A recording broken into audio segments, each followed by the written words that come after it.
How could you? I screamed, my voice echoing through the empty lot where our family home once stood. All that remained was a pile of rubble. I spotted Trent casually leaning against his BMW, sipping his daily Starbucks as he scrolled on his phone without a care in the world. He slowly looked up. "Oh, hey, babe. Welcome back," he said flatly. "While you were off finding yourself at that retreat, I took care of a little house project for us." My hands trembled and tears stung my eyes. I had just returned from a wellness retreat in the mountains, hoping to regain my strength after losing Mom.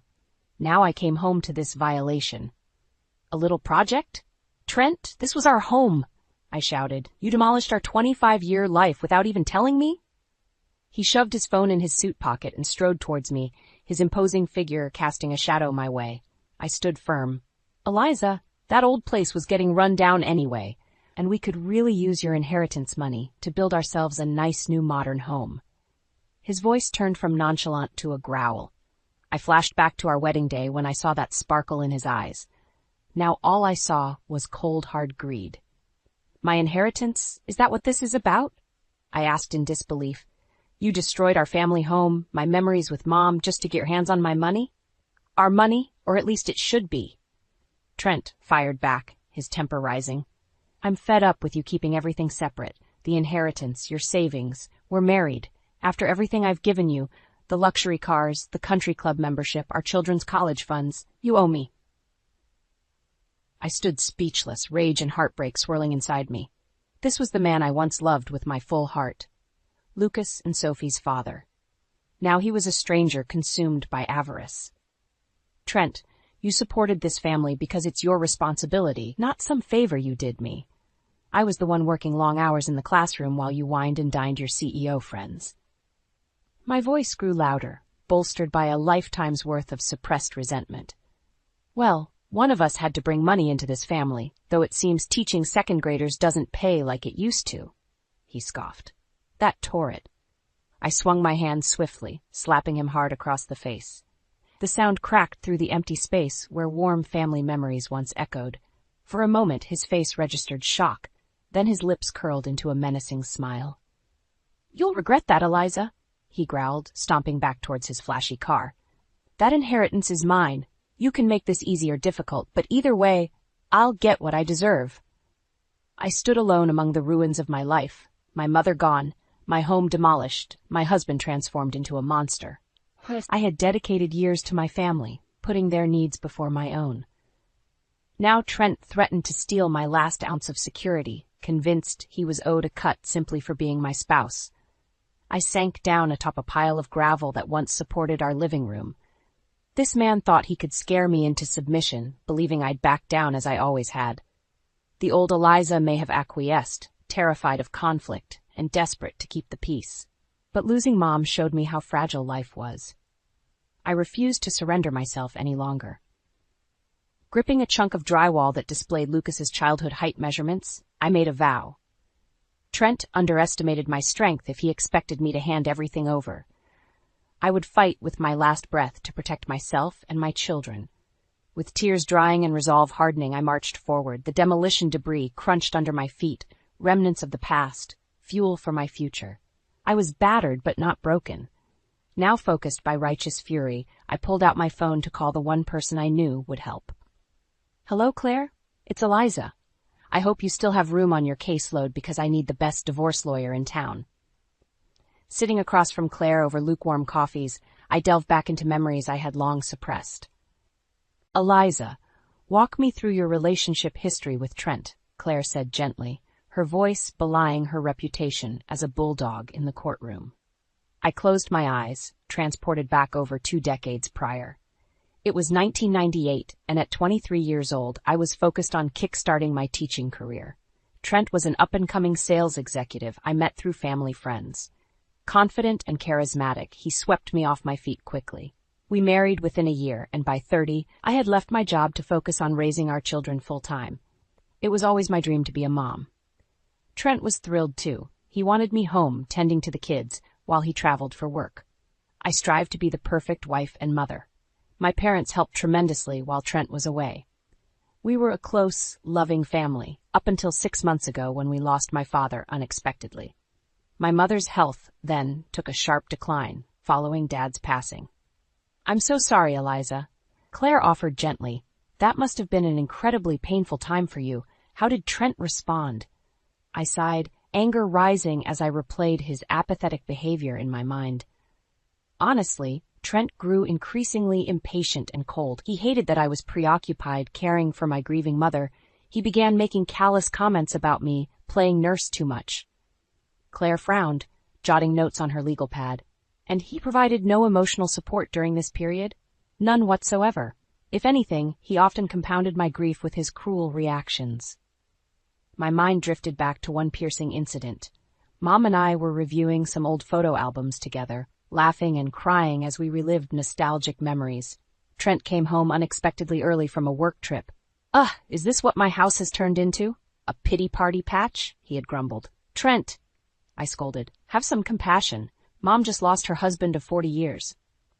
And I just want my wife back. This melancholy scene needs to end." He stormed off to pour himself a scotch. Mom's fragile smile had vanished instantly, replaced by resigned sadness. We didn't look at the albums again. I shook my head, drawn back to the present moment across from Claire. So there you have it. The man I once loved disappeared, consumed entirely by selfishness. And now? My voice quivered as I recounted the image seared into my mind of our demolished home, of Trent's unconscionable betrayal. Claire leaned forward, her expression shifting to righteous anger. "Don't worry, Eliza. We're going to make him pay." Over the next weeks, under Claire's counsel, I dug up documents, financial records, and Trent's vicious text messages. She was confident this evidence would land a favorable judgment. We sat across her wide oak desk reviewing our plan when Claire's phone lit up. She glanced at the screen and her eyebrows shot up. "Well, speak of the devil. It's a text from Trent. He says he wants to meet to discuss things civilly. He must have gotten wind that you lawyered up." Claire let out an icy laugh. My stomach churned, imagining his scheme. "There's no way I'm agreeing to some fake meeting just for him to intimidate me more." I know, Claire agreed. She stared pensively at her phone screen as a sly smile crept across her face. The wheels were clearly spinning behind her intelligent eyes. "Actually, Eliza, I have an idea." She leaned forward, resolve emanating from her. "What if we use this text to set a little trap for your scheming husband?" I nodded cautiously as she detailed a plan to meet Trent under the guise of good-faith negotiations. But with Claire secretly recording the conversation, we could obtain hard proof of Trent's coercion and threats. My anxiety melted into tentative relief at the finally holding him accountable. As we wrapped up final preparations for the clandestine meeting, I turned to Claire, new confidence rising within me. "Let's do this. It's time for that snake to get exactly what he deserves." Claire smiled knowingly and put a steadying hand on my shoulder. "Showtime!"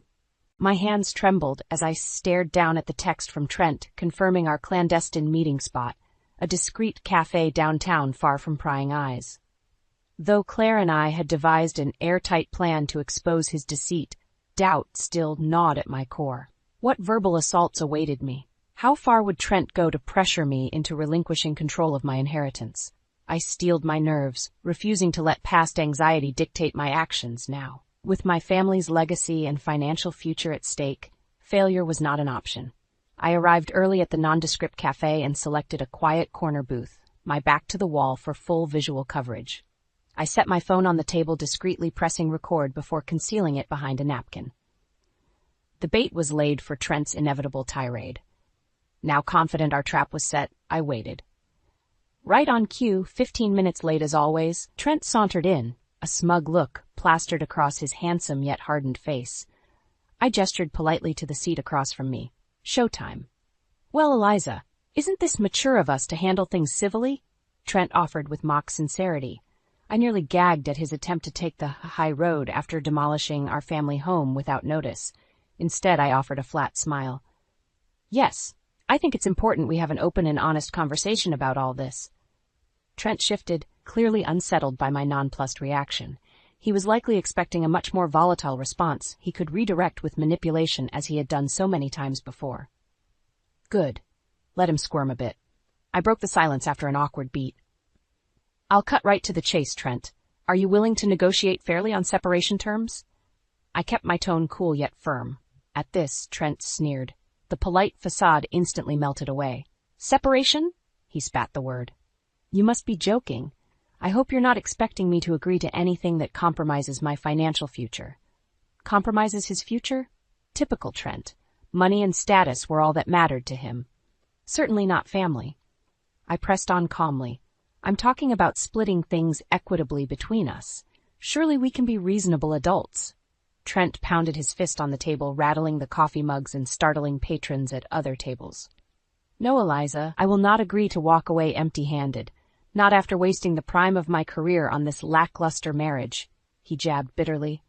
You will sign over your inheritance, or I'll make you regret ever threatening this divorce. And there it was, no pretense anymore about preserving our family or saving our marriage. Trent laid bare his singular goal, getting his greedy hands on what he felt he deserved. Behind his macho threats, though, I detected desperation. His future fortune and reputation were at stake if he couldn't manipulate me into conceding. This time he underestimated my resolve. I kept my tone measured. Are you quite finished with your tirade? Because nothing you say will coerce me into just handing everything over. I'm fully prepared for a legal battle. Trent's face reddened, his temper rising. But I recognized the flash of fear behind his harsh glare. My stoic confidence had caught him off guard.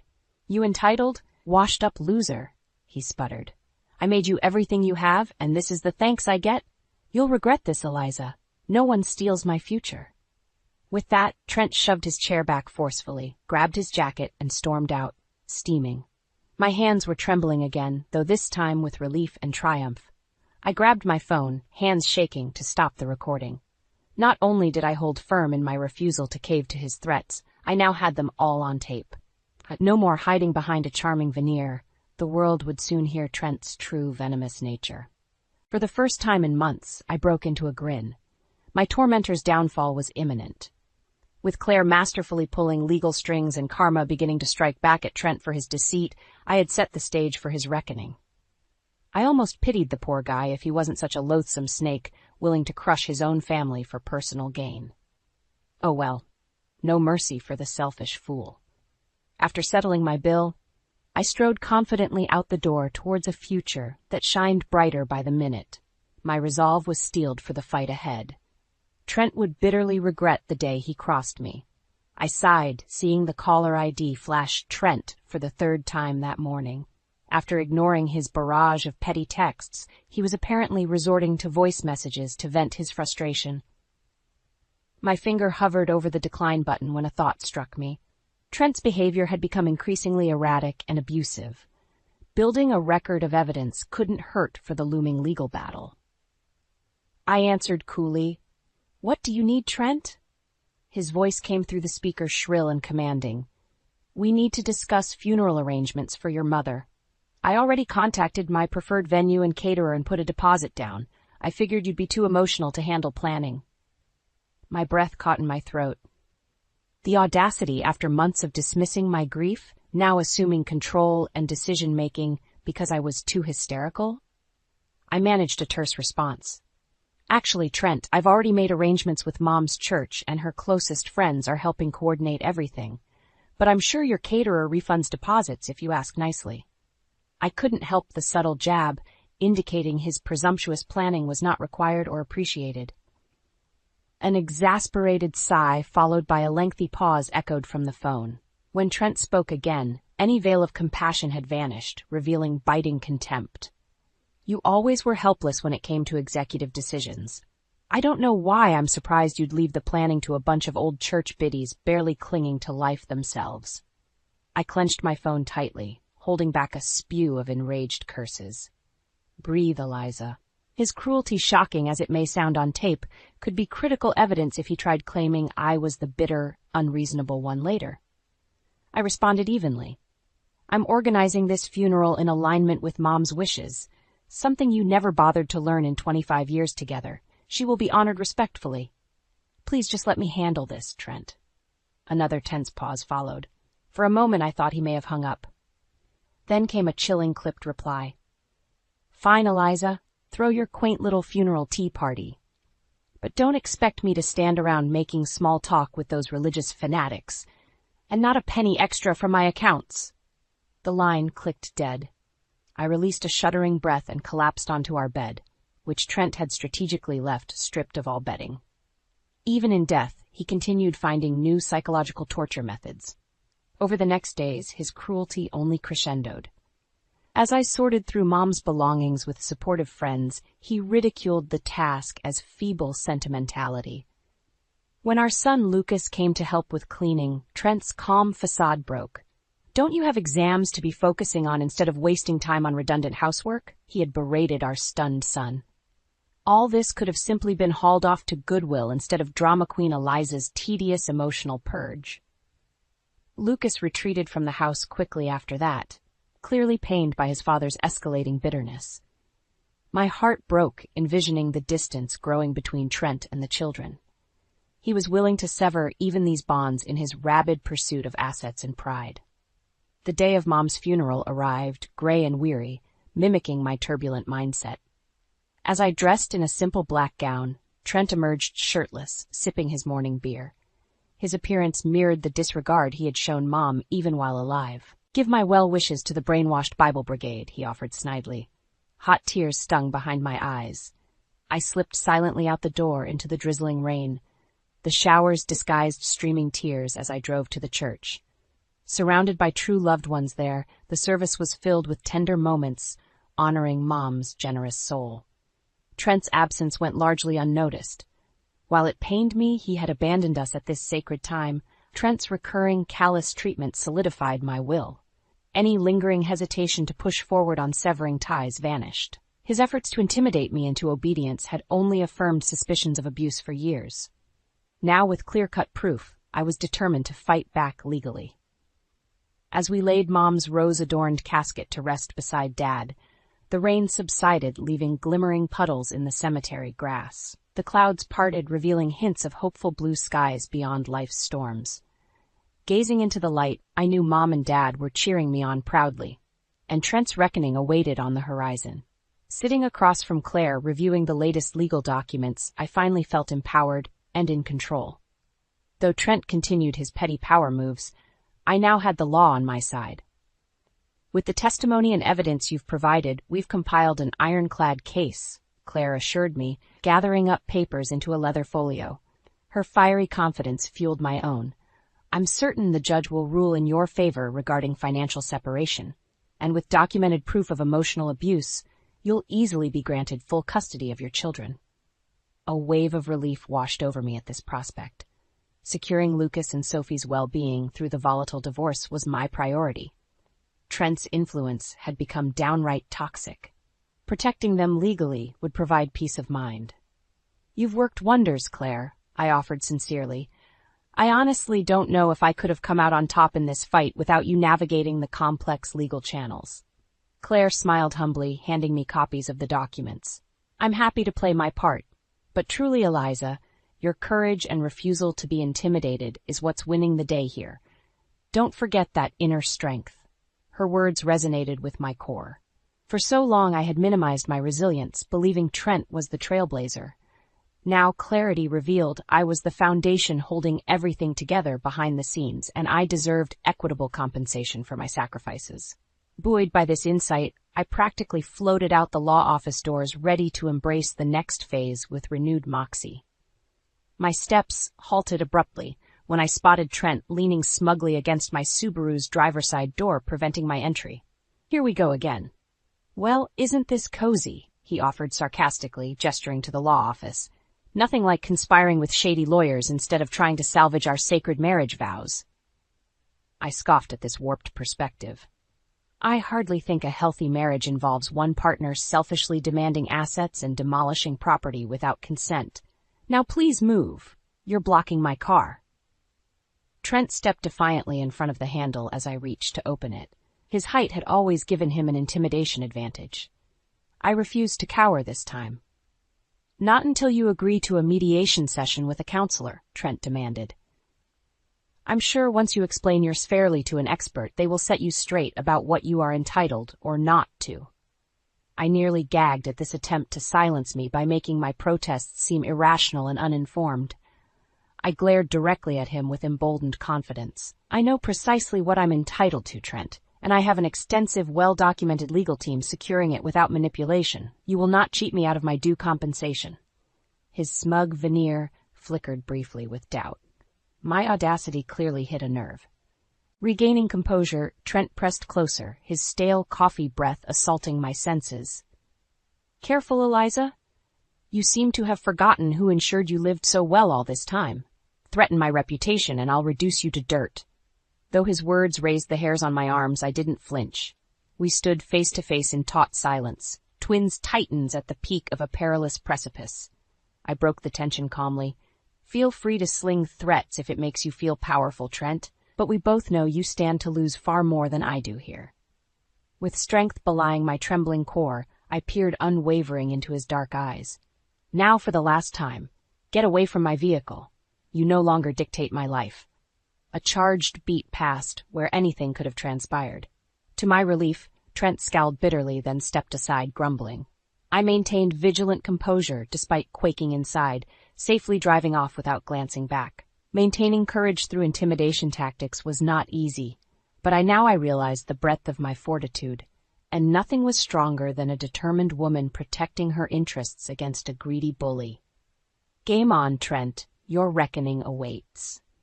I tapped my foot impatiently, glancing between my watch and the imposing courthouse doors. Claire and I had filed the paperwork, petitioning for financial separation over a month ago, and the court date had finally arrived. Yet despite the early hour, Trent was characteristically late, no doubt a feeble attempt to regain control by making me wait anxiously. Little did he know, I had reached a state of zen. The law was on my side. 15 tedious minutes later, Trent came swaggering up the marble steps, not a hair out of place in his arrogantly confident power suit. I offered a cordial smile. Nice of you make an appearance, Trent. Shall we proceed?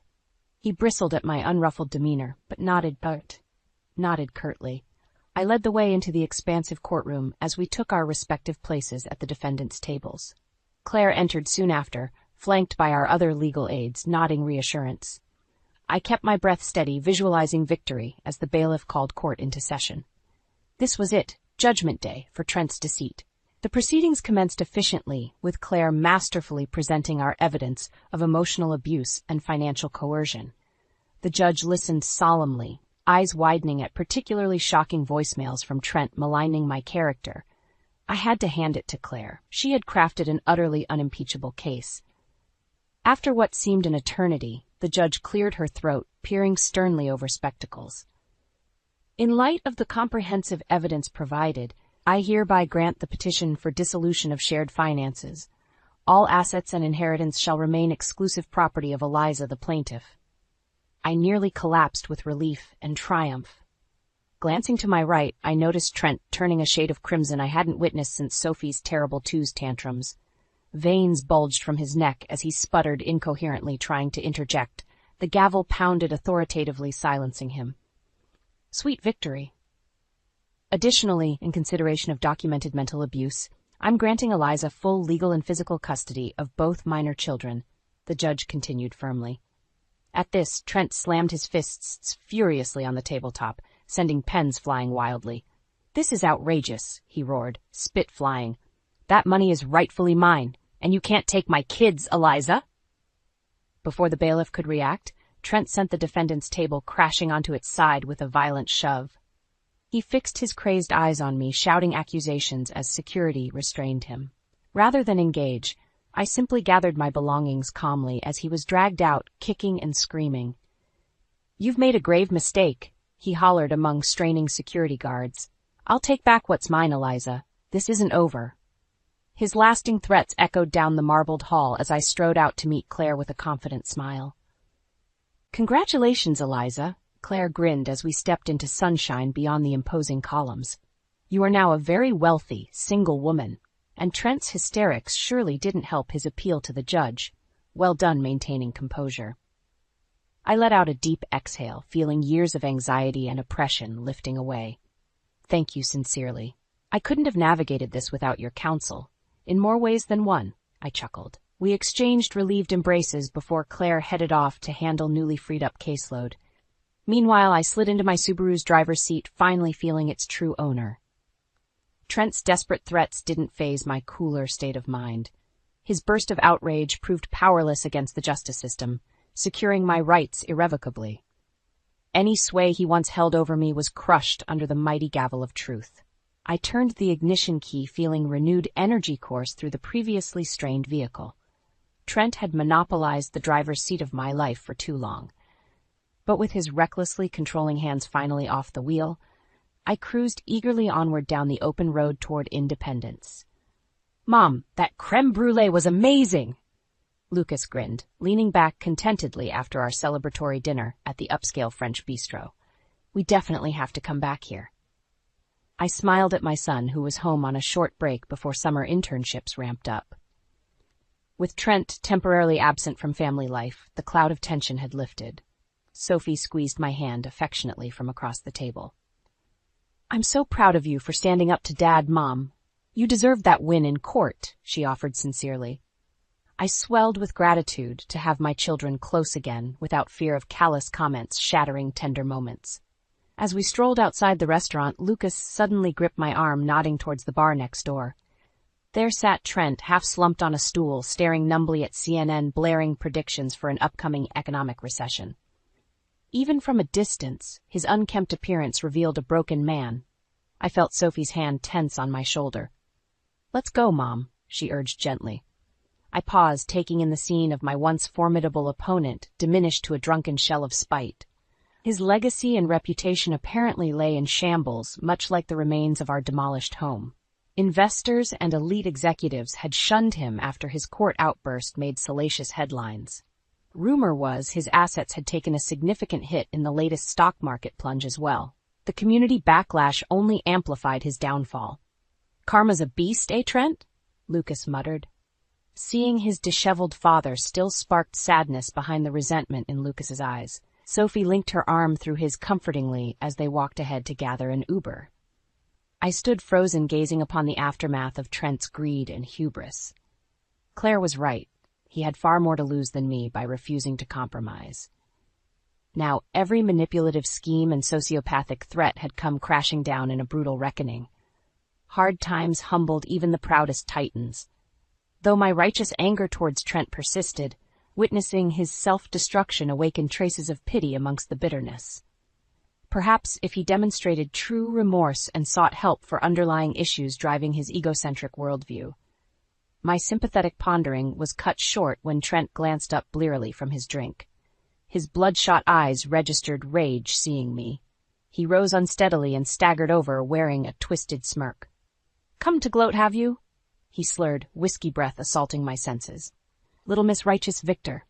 Trent wobbled, but spite sharpened his words. I stood calmly, meeting his hollow glare. "No, Trent, just heading home after dinner with our kids, actually. I do hope you'll get the help you need." Before I could finish, Trent erupted in a spit-flying diatribe. "Save your sanctimonious talk. This is your fault, Eliza. Your petty comeuppance threats me destitute and despised." He swayed aggressively closer. "I lost everything because of your self-centered vengeance." Sensing the confrontation escalating, I stepped cautiously back, gesturing to the approaching bartender for assistance. Trent was clearly beyond logical exchange in his inebriated rage. His unhinged tirade continued, attracting shocked attention from passers-by. "Mark my words, Eliza. I will get even. Your little celebratory parade ends now." He lunged towards me as the bartender grabbed him. I retreated quickly to where Lucas and Sophie stood horrified. Police sirens wailed from down the street, responding to calls about the disturbance. "Let's go home," I urged, ushering my shaken children away from the nightmarish scene. Glancing back, I glimpsed Trent being shoved into a squad car, drunkenly raging about comeuppance as they sped away. The vengeance Trent had poisonously plotted was now his own ruin, woven by greed. And despite his threats, watching him fade, unhinged and unwell in flashing police lights, I pitied more than feared the broken, bitter man. A year had passed since that tumultuous night, witnessing Trent unravel completely. His drunken threats persisted for months between jail sentences and court-ordered rehab sessions. But word was he had finally accepted a lenient sentence at an upstate center specializing in anger issues and financial disorders. With Trent's toxicity no longer poisoning my home space, I began envisioning how to rebuild, starting with restoring the literal foundation he had callously crushed. On a refreshingly mild Saturday morning, I stood smiling with Lucas and Sophie on the vacant lot where our family home once stood sturdy for decades. Claire snapped photos capturing the hopeful moment as we broke ground to construct a new dwelling, not haunted by residual darkness. "I'm so proud of you, Mom," Sophie repeated, squeezing my shoulder. "This is a fresh start for all of us." I surveyed the space, buzzing with construction crews hauling lumber, while Lucas and I discussed potential layouts. Trent's devastating demolishment had crushed more than bricks and mortar. But rising resilient from the rubble, I would forge new sanctuaries for my children, devoid of oppressive shadows. Over the next year, tangible rebuilding progressed in tandem with inner healing. With each golden beam raised and brick mortared in place, I sensed our spirits mending as well. Soon the lingering wounds from Trent's destruction would be more scar tissue than open gash. On a crisp autumn afternoon, I gathered with loved ones to celebrate the finished product, a gorgeous contemporary farmhouse blending vintage charm with sleek upgrades. Sophie and Lucas had invited college friends. Supportive relatives filled the home with infectious laughter. As caterers circulated with champagne to commemorate the occasion, I paused to admire photos adorning the fireplace mantel. Images of my parents smiled down, filled with eternal light and love despite their earthly absence. Gazing around at those present, additional missing faces stood out painfully. Trent's parents had shown their true colors, aligning firmly with their son despite incriminating evidence against him. And Trent himself sat stewing in isolation, still too prideful to take accountability. Their self-imposed misery was punishment enough. Occasional pangs of sadness resurfaced, missing the man Trent used to be before ambition consumed him. But focusing forward allowed me to appreciate life's everyday joys again, instead of dwelling on toxic relationships.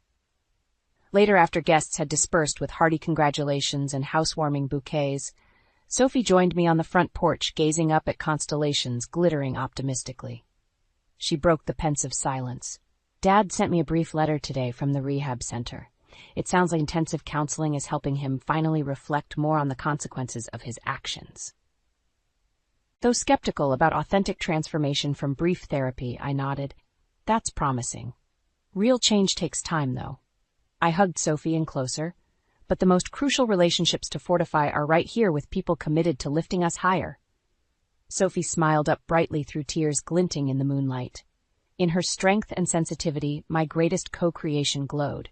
She would perpetuate cycles of compassion, not malice.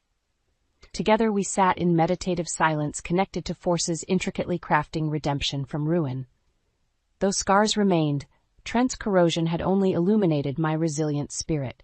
His darkness merely fertilized future flowers determined to keep blooming.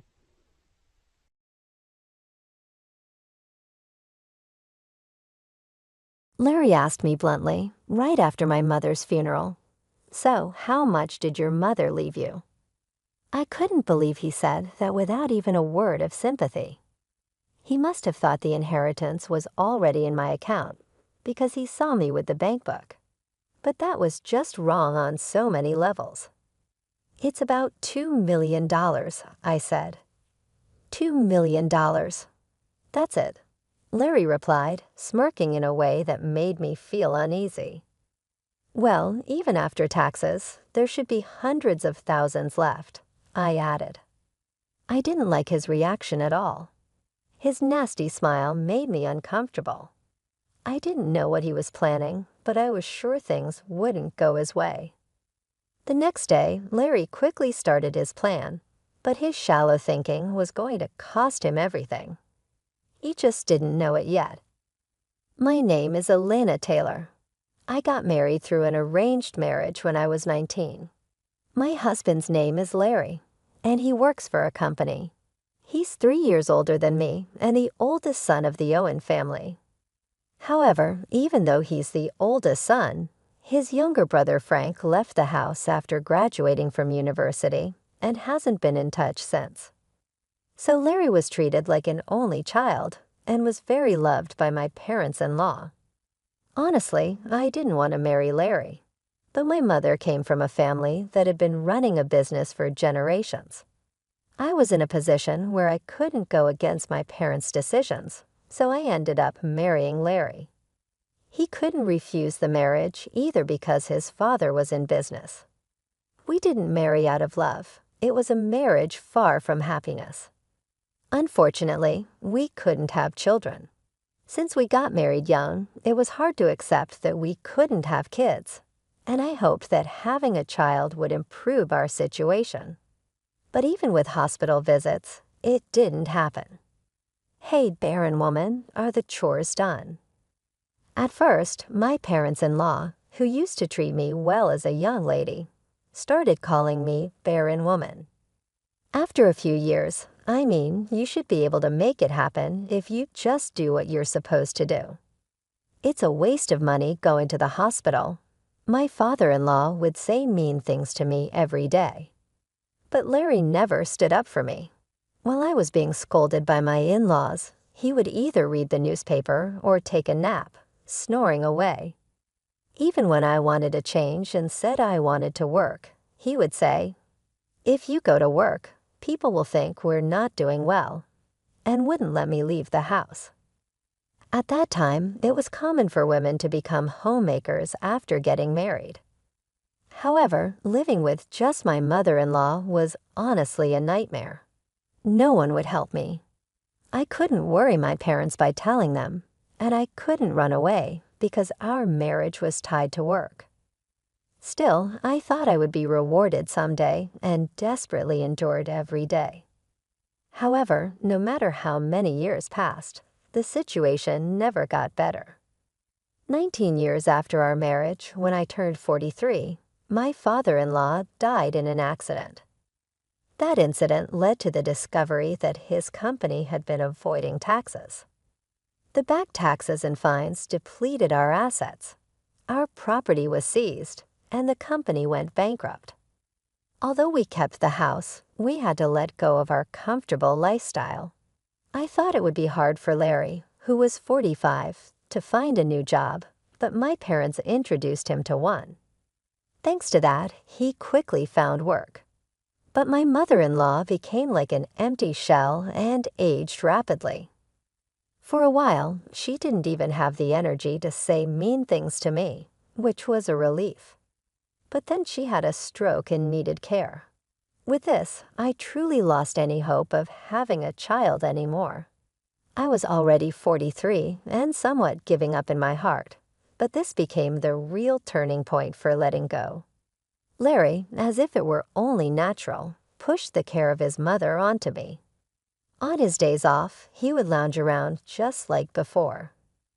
"Larry, I wish you'd help with your mother's care sometimes," I gathered my courage and told him one day. Even if it were just on his days off or even for one meal, if he could help, it would mean so much to me. But Larry frowned and said, I'm working, you know. Let me rest on my days off." Larry just didn't seem to understand. I don't really have what you would call a day off. After Larry's father's company went bankrupt, my parents started worrying about me. They finally said, "Come back home." But what would happen to his mother if I left? Now we have a caretaker come once a week, but I can't imagine having the money to hire someone every day for this house. Even though I was treated badly, I couldn't abandon her. It just wasn't in me to do that. Eventually, Larry started leaving the house early even on his days off. He said he felt uncomfortable if he stayed home and relaxed. I heard through the neighbors that he started saying, "My wife won't even let me relax at home on my days off." He began taking solo trips, and the neighbors knew his mother needed care. Knowing this yet acting as if he left all the caregiving to me showed he didn't care about how others saw him. It was sad to see his mother, who loved Larry, being ignored by him once she got sick. Sometimes she would say, "It's because you're here that Larry won't come." But when I replied, "Should I leave then?" she would quickly go quiet. This went on for another 19 years, and the long caregiving period finally ended when my mother-in-law passed away, reuniting with her husband. I was about to turn 59. I had no love left for Larry, but I had come to terms with many things. Leaving didn't seem possible, and I would probably spend the rest of my days in this house. Larry was diligent only in his work, and this was noticed. Even after reaching retirement age, he was asked to keep working as senior staff. This allows me to live the way I do now. We were never a close couple, but I'm thankful for this aspect. Our marriage wasn't good, but Larry never tried to kick me out. He probably thinks it's too late for that now. He still prefers being out of the house on his days off, so I've come to enjoy my alone time. I've even taken up pottery as a hobby. I've made friends at this age, and am spending days that I can finally enjoy for the first time since getting married. But this seems to have annoyed Larry. "You're out playing while I'm working," he said. One day, he even burned my bag. I used the bag for my pottery class, and Larry burned it in the yard. "What are you doing? Don't get lost in weird hobbies. Just do the housework," he said. My pottery materials and my pouch were still inside the bag. Even pouring water on it was too late. It turned to ashes. I was really furious. I thought it was too late for change, but I still had a long life ahead. The word divorce crossed my mind, but just as I was considering it, another misfortune struck. My parents suddenly passed away. My father died suddenly from an illness, and a month after his funeral, my mother also fell ill and passed away. It all happened so fast, and I was overwhelmed with sorrow. My brother Jack had already taken over my father's company, and with so many people at both my father's and then my mother's funerals, I ended up bedridden for about a week afterward. It must have been mental exhaustion.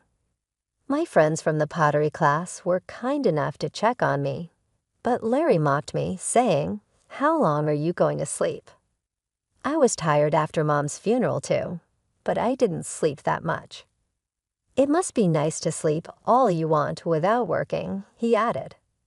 It might have been a valid point, but as words from a husband to a wife, it was really hurtful. The next day, I forced myself to get up and return to my daily routine. Since I didn't have the luxury to enjoy my hobbies anymore, it was a bare minimum life. But Larry seemed satisfied and didn't care about my feelings. Then sometime after my mother's funeral, I remembered that the payment deadline to the funeral home was approaching and looked at the bank book. Jack was busy with work, so I had promised to make the payment on his behalf. However, Larry saw me with the bank book and came over with a sleazy smile. "So how much was your mother's inheritance?" he asked. I was shocked by his words. He said this right after my mother's funeral, without a single word of concern for me. He must have thought the inheritance had been deposited because he saw me looking at the bank book. But surely that's unthinkable for a human being. I answered dully, "About $2 million. $2 million. That's it," he said, smirking with an unpleasant smile. "Well, even after taxes, there should be hundreds of thousands left," I added. What an awful smile. I didn't know what Larry was thinking, but I was sure things wouldn't go his way. Without saying anything to him, I quietly put away the bank book. Finally noticing the mood, Larry spoke up. "Well, you've had it tough. You should rest early today," he said. It was unusual for Larry to offer kind words. Maybe because he felt awkward. Far from making me happy, it made me feel sick. I didn't want to see his face anymore, so I went to bed early that day. However, something unexpected happened the next day. After breakfast, Larry left for work as usual. But then I got a call saying he hadn't shown up at his workplace. I was shocked because this had never happened before. Worried that he might have been in an accident, I hurriedly called Larry, but I couldn't get through. As I paced around restlessly, I walked into the living room and understood everything. On the living room table was a piece of paper. It was a divorce form already filled out by Larry. The moment I saw it, I thought, "No way," and checked. Where I had put the bank book the day before, as I expected, the bank book was gone. Unbelievable, I muttered inside. It wasn't an accident or anything. Larry had likely disappeared on his own. I had thought he was up to something in the living room that morning by taking those items. He must be planning to start a new life without me. Larry hadn't driven me out before because he was waiting for my parents' inheritance. The stolen bank book was proof enough. Even with this realization, I remained calm. There was no need to panic. I slowly filled out the divorce form and took it to the city office. Larry had sown the seeds of his own downfall. I decided he needed to fully understand that it was too late for regrets. I properly contacted Larry's workplace and said, "I can't reach him either, but it doesn't seem like an accident.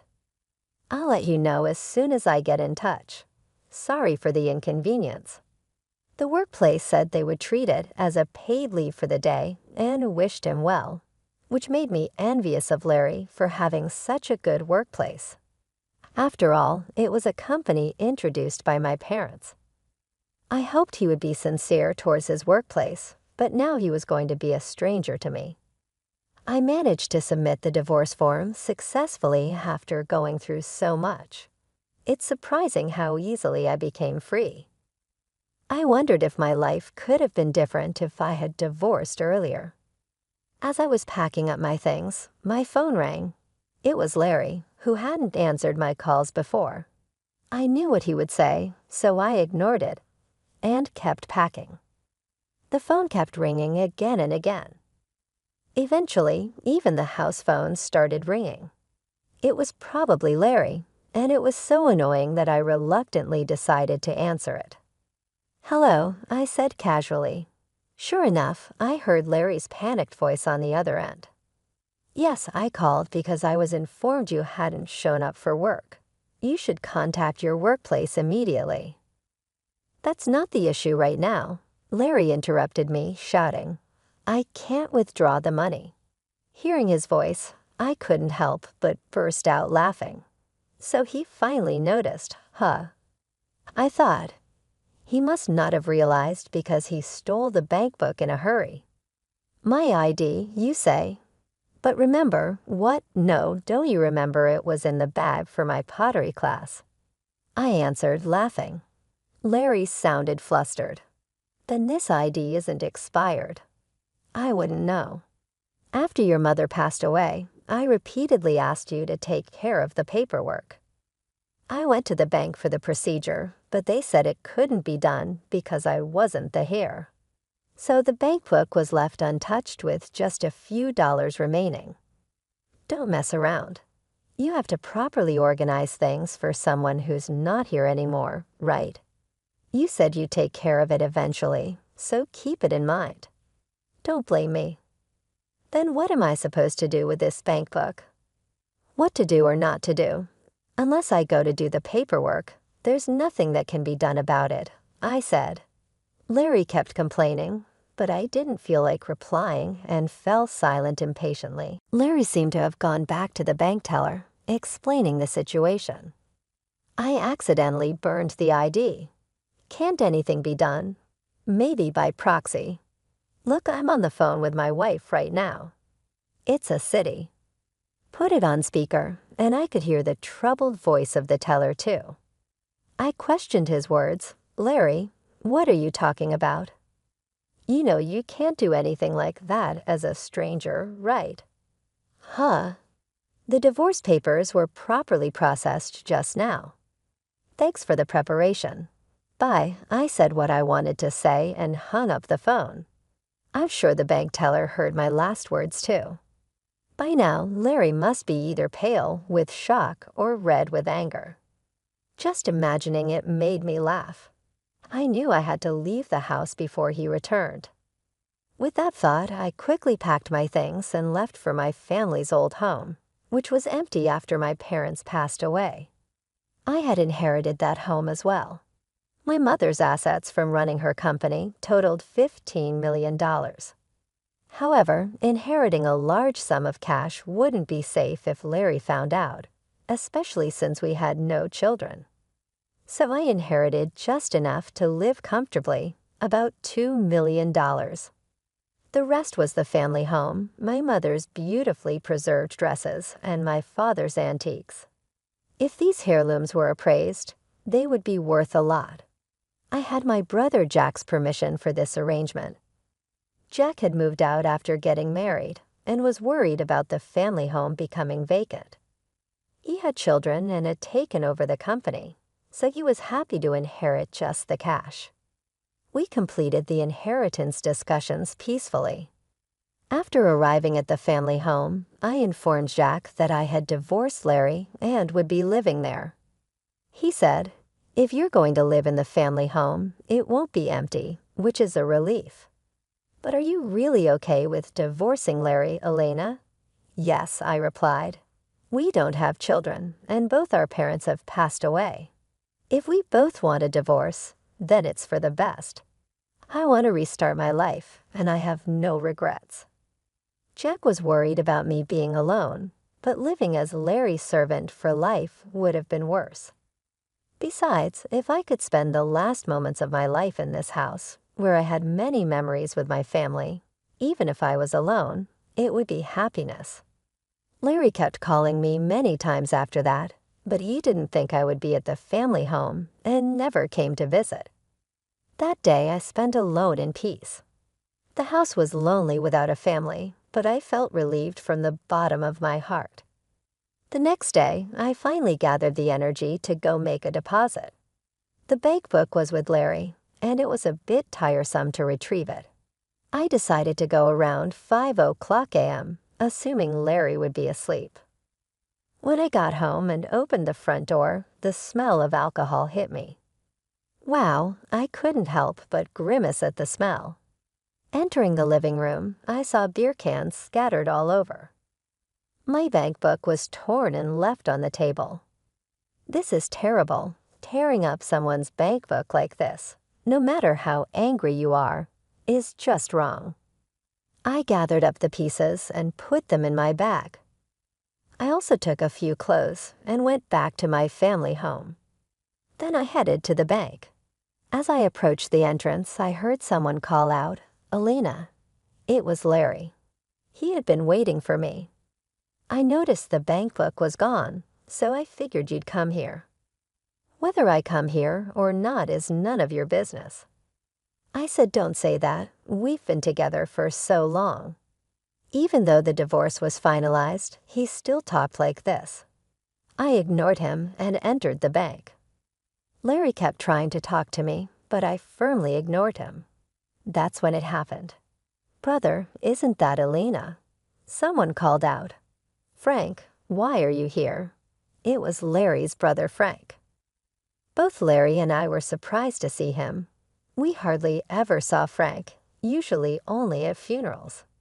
It had been about 43 years since I married Larry, and this was probably the third time I met Frank. He had wanted to cut ties with the family, but his parents worried about their company's reputation and begged him to at least show up for important family events. Since we had met at my mother-in-law's funeral a few years ago, he probably recognized us. "I'm here for the inheritance of Mom's estate. Thought I'd check the balance and then inform you too," Frank said. Larry's eyes lit up. I was surprised too. I thought there were just a few dollars left in the bank account, but according to Frank, there were also investment trusts set up a long time ago and safe deposit boxes rented during their father's lifetime. Frank had heard about it from his mother before she passed away. She had sent him a message saying, "If anything happens, you take care of it." However, due to his busy life, it had taken him this long to act. Frank looked apologetically at me and Larry. There was a letter in the safety deposit box along with some jewelry. Frank continued. Mom said all her estate should go to Alina. I was surprised by Frank's words, but Larry looked even more shocked. Frank pulled out a letter from the documents he had with him. I recognized the stationery because I had bought it for my mother-in-law. The letter clearly stated that all the jewelry in the safety deposit box and other assets should go to me, her daughter-in-law Elena. I could picture my mother-in-law writing it carefully. I remembered asking her if she needed the letter, but she had coldly replied, "It has nothing to do with you." Maybe she meant to write this letter at that time. I covered my mouth in surprise. Alina, you've been taking care of everything on your own, right? Frank said. Despite the mean things my mother-in-law had said, she was sorry and wanted me to handle the estate. She knew that if she told Larry, he'd probably try to keep it quiet. Next to me, Larry's face turned red, and he started trembling. Well, I never intended to inherit anything, but as the legal heir, I thought I had to handle it. It's just a matter of changing the name to Alina, so that shouldn't be a problem for you, right? Larry said this casually, not knowing about our divorce. Later, I was called to the bank counter. Larry, without any purpose, just sat in a lobby. Lacking the energy to follow, that day I completed the reissuance of the bank book and the transfer for the funeral home. I'll be going ahead, Alina. I'll contact you again, Frank said, leaving Larry and me behind in the bank. I safely returned home. Frank contacted me again later, explaining that Larry had protested, saying such a letter is invalid. But Frank convinced him, saying, respect Mom's wishes. However, unable to satisfy Larry, Frank visited a lawyer for free advice. Although the letter couldn't be recognized as an official will, the lawyer suggested that settling by discussion would be more cost-effective than hiring a lawyer. Larry agreed to the inheritance of the house. The investment trusts weren't worth much, and Larry reluctantly gave up on those and the jewelry. Thus, I formally received my mother-in-law's estate. If Alina gets Mom's estate, I should get it for my mother-in-law, right? Larry argued with the lawyer, but that was a different matter. It was embarrassing. Even the lawyer scolded him. Larry couldn't accept it and finally tracked me down at the family home, showing up at my doorstep. I was wrong. Let's start over, he begged, realizing he couldn't get anything. He knelt at the doorstep, pleading for reconciliation. Start over? There was never any love between us to begin with. What's there to start over? For the first time, I felt free to speak my mind. I shared my long-held feelings with Larry. He fell silent, seemingly regretting his actions for the first time. I couldn't help but smile. At least you still have the house, right? Have you contacted your workplace? If you're so desperate for money, you better work hard and not lose your job, I said. After saying that, I closed the door. It was finally over. The bank book held assets left by our mothers, and with this, I could surely live comfortably from now on. Larry, however, continued to be absent from work without informing his workplace, which led to his dismissal. I had warned him. Without even his passion for work, what was left for him? Maybe his hard work wasn't out of responsibility, but to maintain his dignity. Now without anyone to show his dignity to, and missing the easy money he thought he'd get, it wouldn't be surprising if he felt he had lost his purpose in life. Even though I was concerned for someone I had spent years with, that was it. I had no intention of helping him. I truly apologize for the trouble caused to you, Alina. It's really regrettable, Frank said. He was the only one who apologized and told me I no longer needed to deal with Larry.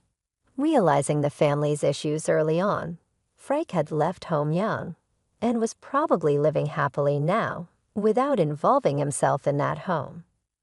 Larry had become a recluse, but at his age, he could probably live on his pension. Wanting to start over showed he had some courage at least, but he should try starting over on his own. I began attending pottery classes again, and my friends were delighted with my return. I hadn't realized how enjoyable it could be to spend time just for myself at the pottery class. I even met someone wonderful. Though I had sworn off marriage, being with someone who loves me might also be a form of happiness. Rather than being alone forever, it might be better to embrace new beginnings. It might feel too late, but just like with a divorce, it's never too late as long as you're alive. Anyone can find happiness, no matter their age. I believe that.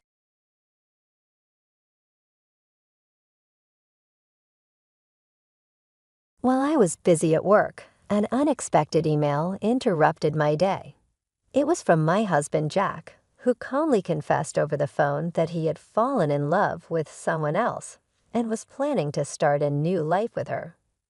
Shockingly, he also mentioned his intention to take the luxury camper van that we had recently bought, a purchase made in my name through a loan. Despite my efforts to reason with him, Jack disregarded my pleas, abruptly ended the conversation, and soon became unreachable. Eventually, he vanished with his new partner, leaving me and our 12-year-old son Gary burdened with significant debt. My name is Lauren, a 40-year-old mother navigating through life with Gary, a remarkably bright child who loves to read and discuss complex topics. Unlike Gary, Jack has always been unpredictable, rarely holding on to a job for long. Despite these challenges, he managed to keep a stable income for the past 4 years, which brought a sense of relief to our family's financial stability. Our family, despite its imperfections, had moments of joy and dreams of making lasting memories together. One of these dreams involved purchasing a $55,000 camper van to explore and create adventures as a family. Unfortunately, due to Jack's poor credit history, I had to secure the loan for the van under my name. The day we were supposed to celebrate the van's arrival, I was blindsided by Jack's email, in which he claimed the van for himself, citing that the loan was in my name, and I would be responsible for its repayments. This abrupt revelation, followed by his confession of love for another woman, left me in a state of shock and uncertainty.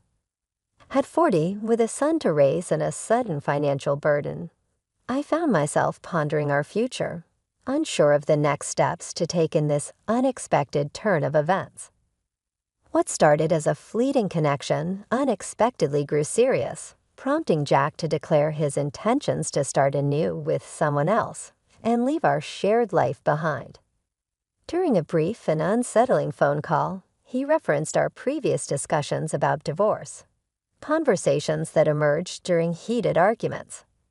Jack stated he would proceed with the divorce, swiftly ending the conversation and leaving me in a state of shock.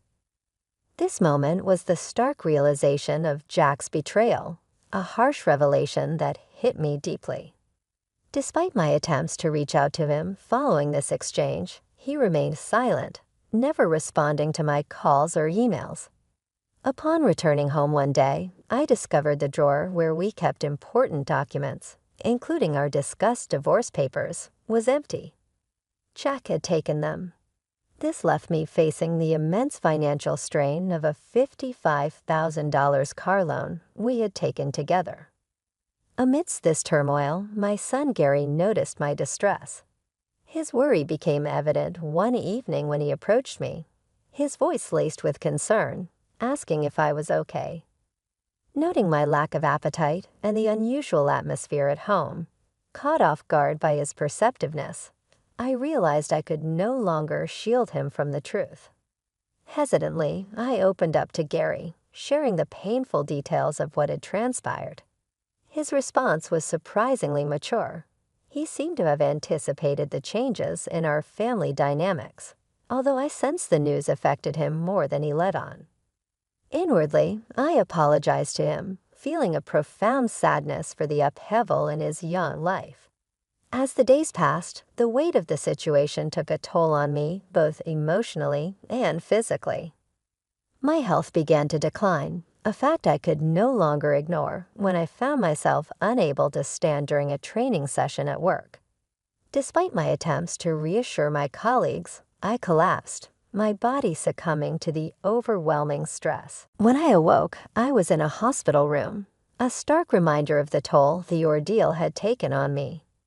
Amidst the physical and emotional chaos, the support from those around me, especially Gary, became a beacon of strength, reminding me of the resilience needed to navigate through the aftermath of Jack's departure and the challenges that lay ahead.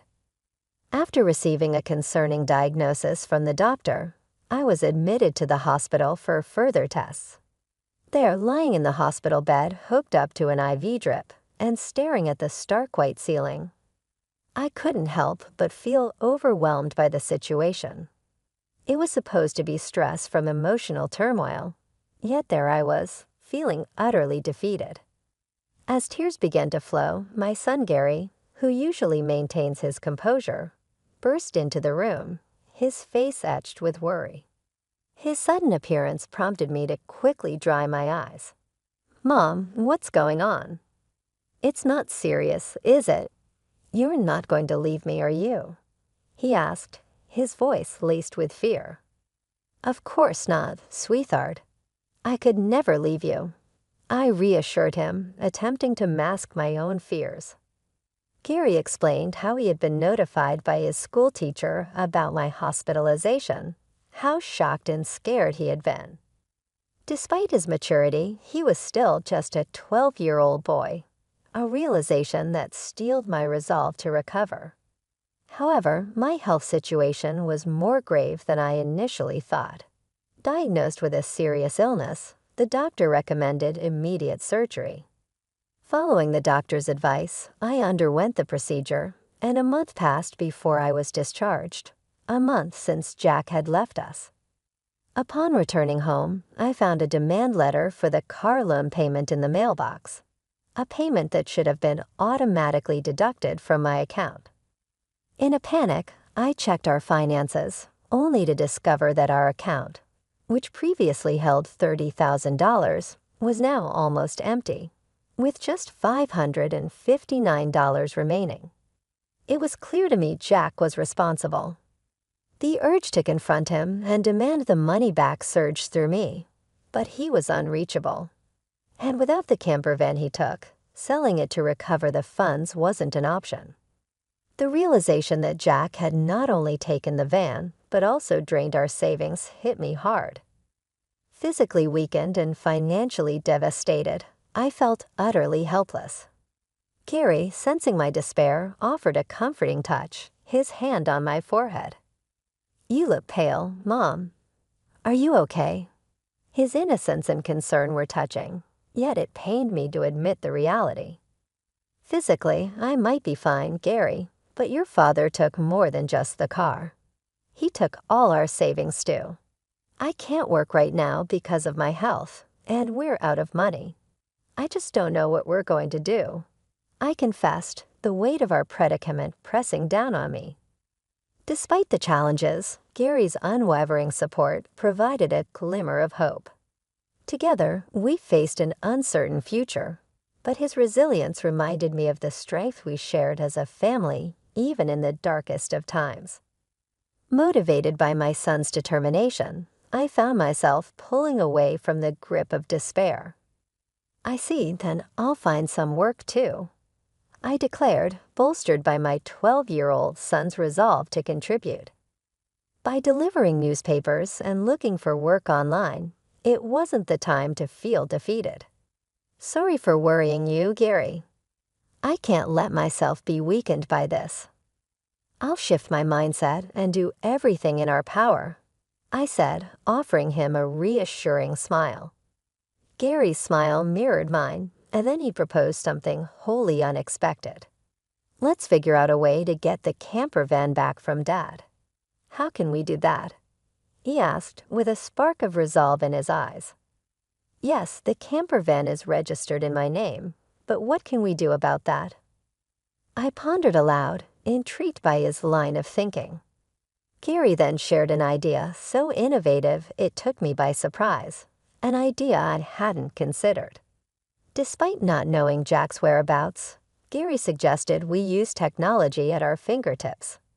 Recalling a family hiking trip where we had felt lost, we had bought Gary a kid's cell phone equipped with a GPS app accessible by both Jack and me. With this app, Gary believed we could track Jack's location in real time, a thought that hadn't crossed my mind. But what if we confront him and he manages to evade us again?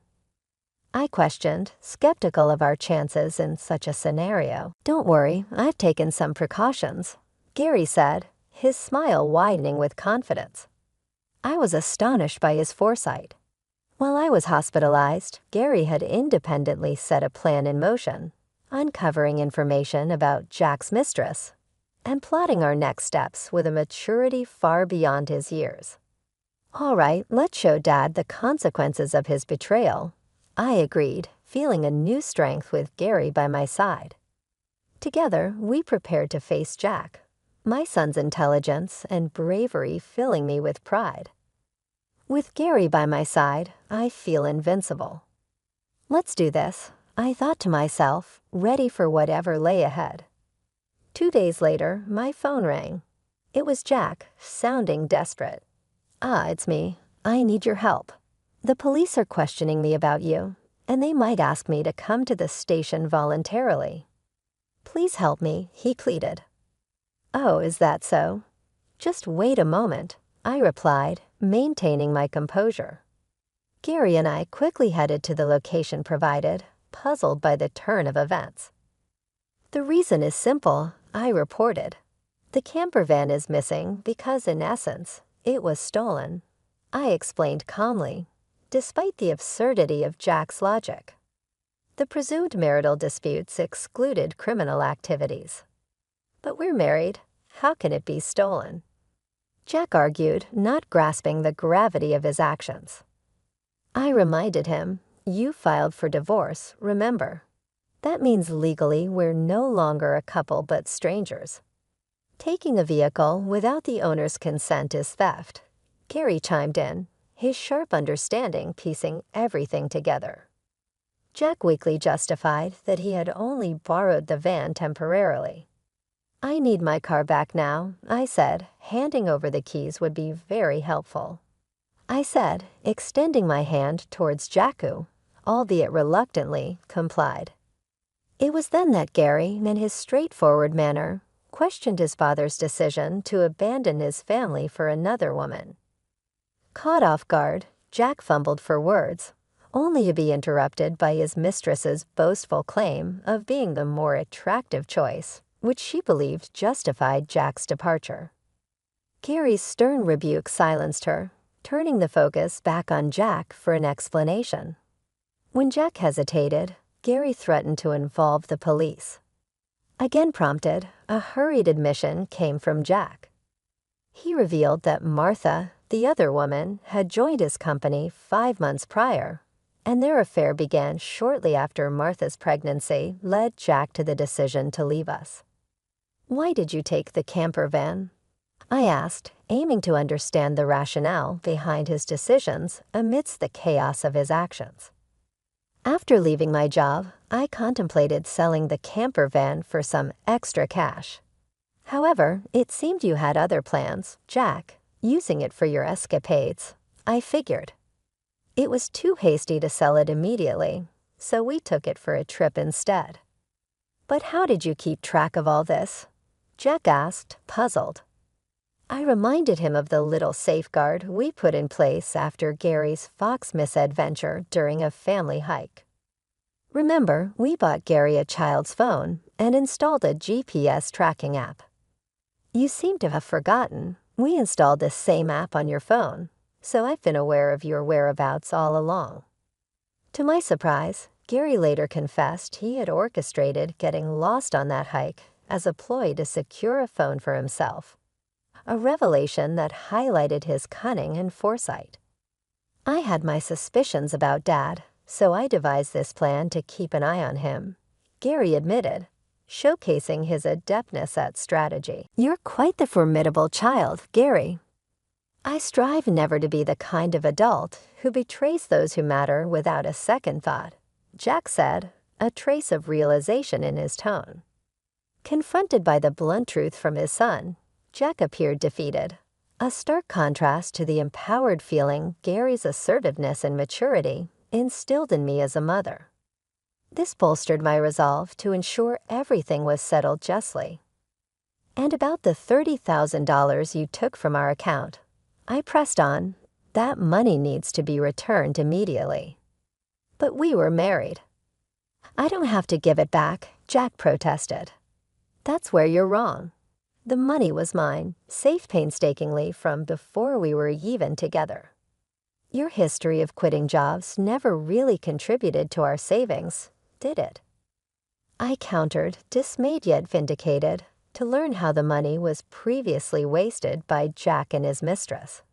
It was a moment that cemented my relief over our impending divorce. So this is how it stands. If you appropriated the van and my savings for your use, that's a criminal offense, I informed him, ready to address the matter legally if necessary. Jack, trying to dismiss the severity, retorted, I've already sent the police away. It's not their concern anymore, right? I only agreed we would have a discussion. This encounter underscored the stark realities and the necessity of standing firm, ensuring that justice was served for the sake of our family's future and dignity. In the midst of our confrontation, I made it clear that retracting the complaint was out of the question. In fact, I was determined to add the theft of my money to the existing report. Sensing the gravity of the situation, Gary, ever so ready, offered to contact the police, immediately using a quick feature on his child's phone. Martha, who had been silently observing our heated exchange from within the confines of the camper van, attempted a swift exit but was met with a startling surprise outside. Her parents awaited, their expressions a vivid display of rage and disappointment. Her attempt to leave was halted by their presence, and her apologies were drowned out by their furious reprimands. Why are you here? How did you find out? Martha stammered, caught off guard. I took the liberty of contacting your parents in advance, I revealed. This turn of events was made possible by Gary's initiative during my hospitalization. He had visited Jack's workplace to share our distressing situation. Moved by Gary's genuine distress, Jack's colleagues connected the dots to Martha, leading to the discovery of her parents' address. Jack and Martha's overly familiar behavior had not gone unnoticed at the office, further fueled by compromising photos from the company's welcoming party for new employees. With this information and Martha's known commute from her parents' house, I sought out her parents, shared the ordeal we were enduring, and arranged for them to be present at this pivotal moment. Martha's frustration was palpable as she accused me of betrayal, to which I retorted with my own grievances. The conversation took an unexpected turn when I commented on Martha's noticeably pregnant state, questioning the due date of the baby she was expecting in 5 months. This revelation brought the timeline into sharp focus, revealing a glaring discrepancy with the duration of her relationship with Jack. Caught off guard, Jack could only stare in disbelief as the realization dawned upon him. The child Martha was carrying could not possibly be his, given the timeline of their affair. This revelation exposed not just the infidelity, but also the deception Martha had orchestrated. Caught in her web of lies, Martha's facade crumbled as she nearly confessed to her deceit. Jack, now faced with the truth, was forced to confront the consequences of his actions, and the reality that the life he thought he was building on a foundation of lies was crumbling before his eyes. Caught in the midst of deception, Jack's frustration boiled over as he accused Martha of ruining his life with her lies. "You're so gullible, not seeing through the lies at all, a real fool," he exclaimed as their argument spiraled into an ugly exchange. Amidst their quarrel, we reached out to the police to update them on the unfolding drama. As night fell, the forest park was illuminated by the eerie glow of police car lights, setting a dramatic scene for the conclusion of this ordeal. In a moment of desperation, Jack pleaded for forgiveness, acknowledging his wrongdoings and vowing never to stray again. However, Gary, wise beyond his years, dismissed his father's sudden change of heart with a dose of reality. People don't change overnight, especially not someone as unreliable as you. Echoing Gary's sentiment, I made it clear to Jack that I could not trust his hollow promises. It's time for you to face the consequences of your actions at the police station. As for the money, worry about repaying it after you've served your time. I told him, firm in my resolve. Jack worried about his ability to repay the stolen funds if incarcerated, but I assured him that arrangements would be made. Once you're out, you'll work off your debt, including the $30,000 you took, and child support for Gary. We'll calculate the total amount, I explained, already having a plan in place for his employment and repayment. Turning to Martha, I reminded her of her role in this debacle. You might consider yourself merely a bystander, but you're complicit in Jack's actions. Be ready to face the consequences. Her plea for help from her parents was met with rejection. They could not support a daughter who brought trouble upon others. Eventually, Jack and Martha were taken into custody, a testament to Gary's strategic thinking. Although they were released from detention shortly thereafter, they were confronted with a substantial financial obligation to me, arranged through legal channels. I successfully claimed $30,000 in damages and secured a child support agreement from Jack amounting to $800 monthly for Gary. Furthermore, I facilitated Jack's employment at a subcontracting factory associated with my workplace, ensuring his debts to us would be deducted directly from his earnings. With the camper van sold and the loan settled, my health saw significant improvement, rejuvenating my energy and dedication to my work. Gary, too, took on more responsibilities around the house, embodying resilience and perseverance. Together, we look forward to moving ahead stronger and more united than ever, ensuring Gary has every opportunity to follow his dreams without hindrance.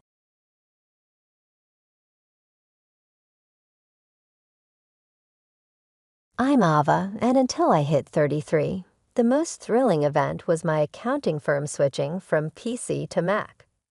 Not exactly a thrill ride, huh? But everything changed at a friend's birthday bash. That night, I stood in a corner of a cramped living room, clutching a soda, feeling awkward in my snub dress. The music was blaring, too loud for conversation, but just right for Charles. He towered over the crowd, which probably helped him spot me. With confident strides, he made his way over, making my heart skip a beat. "Hey, you're Matt, right?" His voice cut through the bass-heavy beats.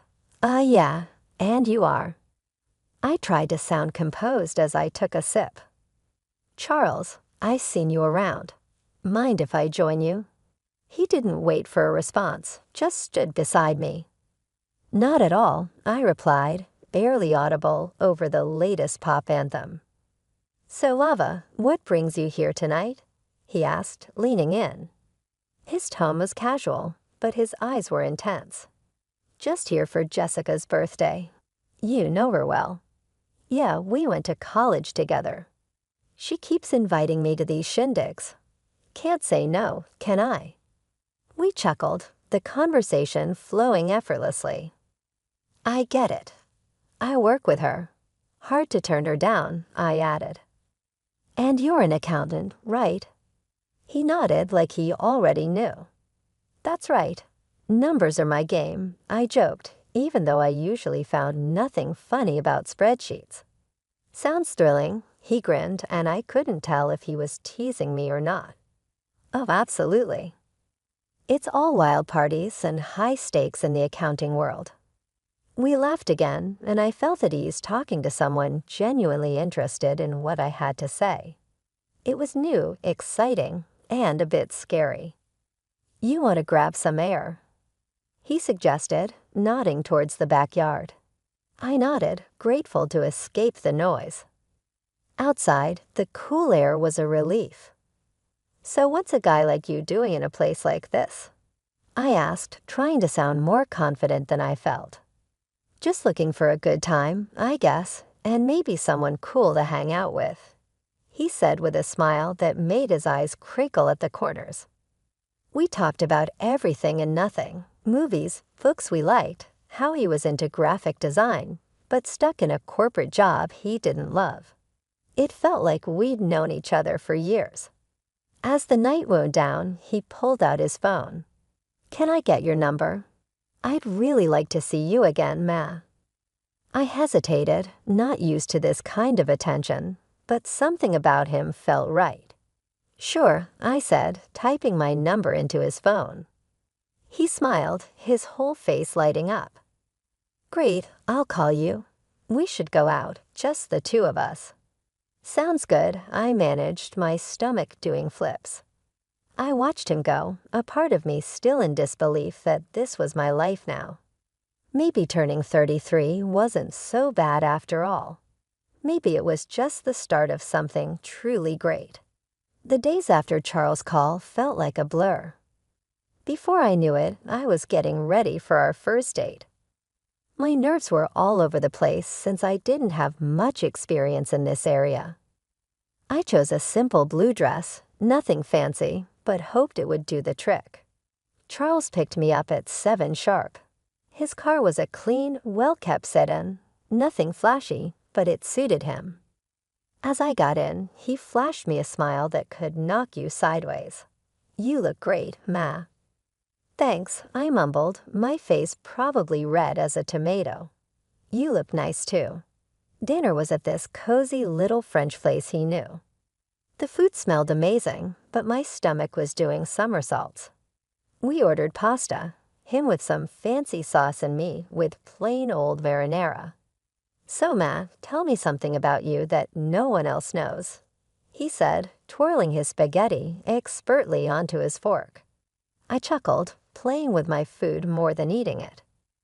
"Well, I'm pretty boring, but I guess not everyone knows I can solve a Rubik's Cube in under a minute." He raised his eyebrows. "Really now? That's pretty cool. You'll have to show me sometime." "Sure," I said, starting to relax a little. "What about you? Any hidden talents?" "I make a mean breakfast burrito," he boasted with a grin. "Best you'll ever have." "I'll take your word for it." "Maybe you can prove it sometime," I teased. The conversation flowed, and for the first time in a long while, I felt like I was exactly where I was supposed to be. The next few weeks were a whirlwind. We sought each other constantly. Charles would come over after work, and I'd meet him for lunch near his office. He showed me his favorite spots around town, little nooks I'd never noticed before. It was like seeing the city for the first time. Things took a serious turn when he invited me to meet his parents, Brian and Camille. They lived in a small, cozy house full of photos and little decorations. Camille hugged me the second we walked in. "Oh, we've heard so much about you, dear," she said, squeezing my shoulders. "She's lovely," Charles said, and I could tell he was pleased. We sat down to dinner, and the conversation was nonstop. "So, Ava, Charles tells us you're an accountant." "That must be interesting," Brian said, passing me the potatoes. "It has its moments," I replied. "Mostly just numbers, but I like the order of it." "And how's your family?" Camille asked, genuinely interested. "They're good, thanks. My dad's a businessman, always busy, but he's been really supportive of me." It was all happening fast, but it felt right. It was as if everything in my life had been leading up to this meeting. Charles made me feel like someone finally saw me for who I was, not just some plain Jane accountant. One evening, a few months into our whirlwind romance, we were walking along the riverbank. The city lights reflected off the water, and it was picturesque in a postcard kind of way. "Ma, I've been thinking," He started, stopping and facing me. "Yeah," I asked, my heart starting to race. "I don't want to wait any longer. I know this is fast, but will you marry me?" Just like that, my world changed. No hesitation, no doubt, just a simple, "Yes, Charles, I'll marry you." The whirlwind didn't stop there. Soon after, I introduced Charles to my father. He took to Charles immediately, appreciating his straightforward manner and obvious affection for me. "He's a good man, Ava," Dad said, giving his approval, which meant the world to me. So we got married. It was a modest wedding, nothing too extravagant, but it was perfect for us. I even found myself loving the way I looked in my wedding dress, something I'd never imagined. Smiling wide, I posted photos on my social media, sharing my joy with friends and family. After the wedding, life didn't slow down. It picked up pace. Charles and I barely had time to savor our newly bliss before he suggested something big. "Hey, Ava, I've been thinking," he said one evening as we unpacked another box of wedding gifts in our cramped apartment. "How about we move in with my folks?" I paused, holding a coffee mug in my hand. "Live with your parents?" He nodded, looking serious. "Yeah, they're not getting any younger, and I'd feel better if we were around to help out. Plus, it would save us some money on rent." It made sense, but moving in with the in-laws, that was sitcom territory. "Are you sure they'd want us there all the time?" "Absolutely," he assured me. "Mom's been hinting about it ever since we got engaged. Come on, it'll be good." 3 weeks later, there we were, pulling up to his parents' house with our lives packed into a bunch of boxes. Charles's mom, Camille, was waving from the porch before we even got out of the car. "Oma, we're so thrilled to have you both here," she exclaimed, pulling me into a hug that was a bit too tight. Brian, Charles's dad, clapped him on the back. "Welcome home, son, and you too. Ava." The house was cozy, stuffed with furniture that looked like it belonged in a museum of the 1970s. I tried to keep a smile on my face, but I was already missing our little apartment. Charles sensed my hesitation. "It's going to be great, you'll see," he whispered as we carried boxes inside. The first few days were an adjustment. Camille was constantly hovering, always popping into our room to ask if we needed anything. "Just making sure you're comfortable," she chirped, while I tried not to cringe at the invasion of privacy. One evening, we all sat down for dinner. Charles, me, Brian, and Camille. The conversation was painfully mundane until Charles dropped another bomb. "So the house needs some major repairs," he announced casually between bites of meatloaf. I choked on my mashed potatoes. "Repairs? Yeah, the roof's a mess, and the plumbing's from the dark ages," he said. Brian nodded solemnly. "We were thinking," Charles continued, avoiding my gaze, "that maybe we could all chip in for the costs." I glanced at Camille, who was suddenly very interested in her plate. All of us. "Well, I just got this pay cut at work," Charles muttered, "so I'm a bit strapped at the moment." There it was. I felt a knot form in my stomach. "I'll see what I can do," I managed to say, even though I wanted to say much more. Camille perked up, tears welling in her eyes. "Oh, Maud, that would be so helpful. You're such an angel." The next few weeks were a blur of contractors and repairs. I wrote checks and smiled through gritted teeth as Camille gushed about how wonderful the house was looking. Brian slapped me on the back. "You're really part of the family now, Ava." "Part of the family, sure. The part that pays for everything." One particularly grueling day, after yet another round of expensive opinions, I felt completely drained. I collapsed on our bed, exhausted. Charles came in and sat beside me. "Thanks for handling all this, Maud," he said, sounding almost sincere. "It's fine," I lied, staring at the ceiling. "I just didn't realize how much it would be." He squeezed my hand. "It'll all be worth it. This is for our future, right?" "Our future," I echoed, not sure whose future we were building anymore.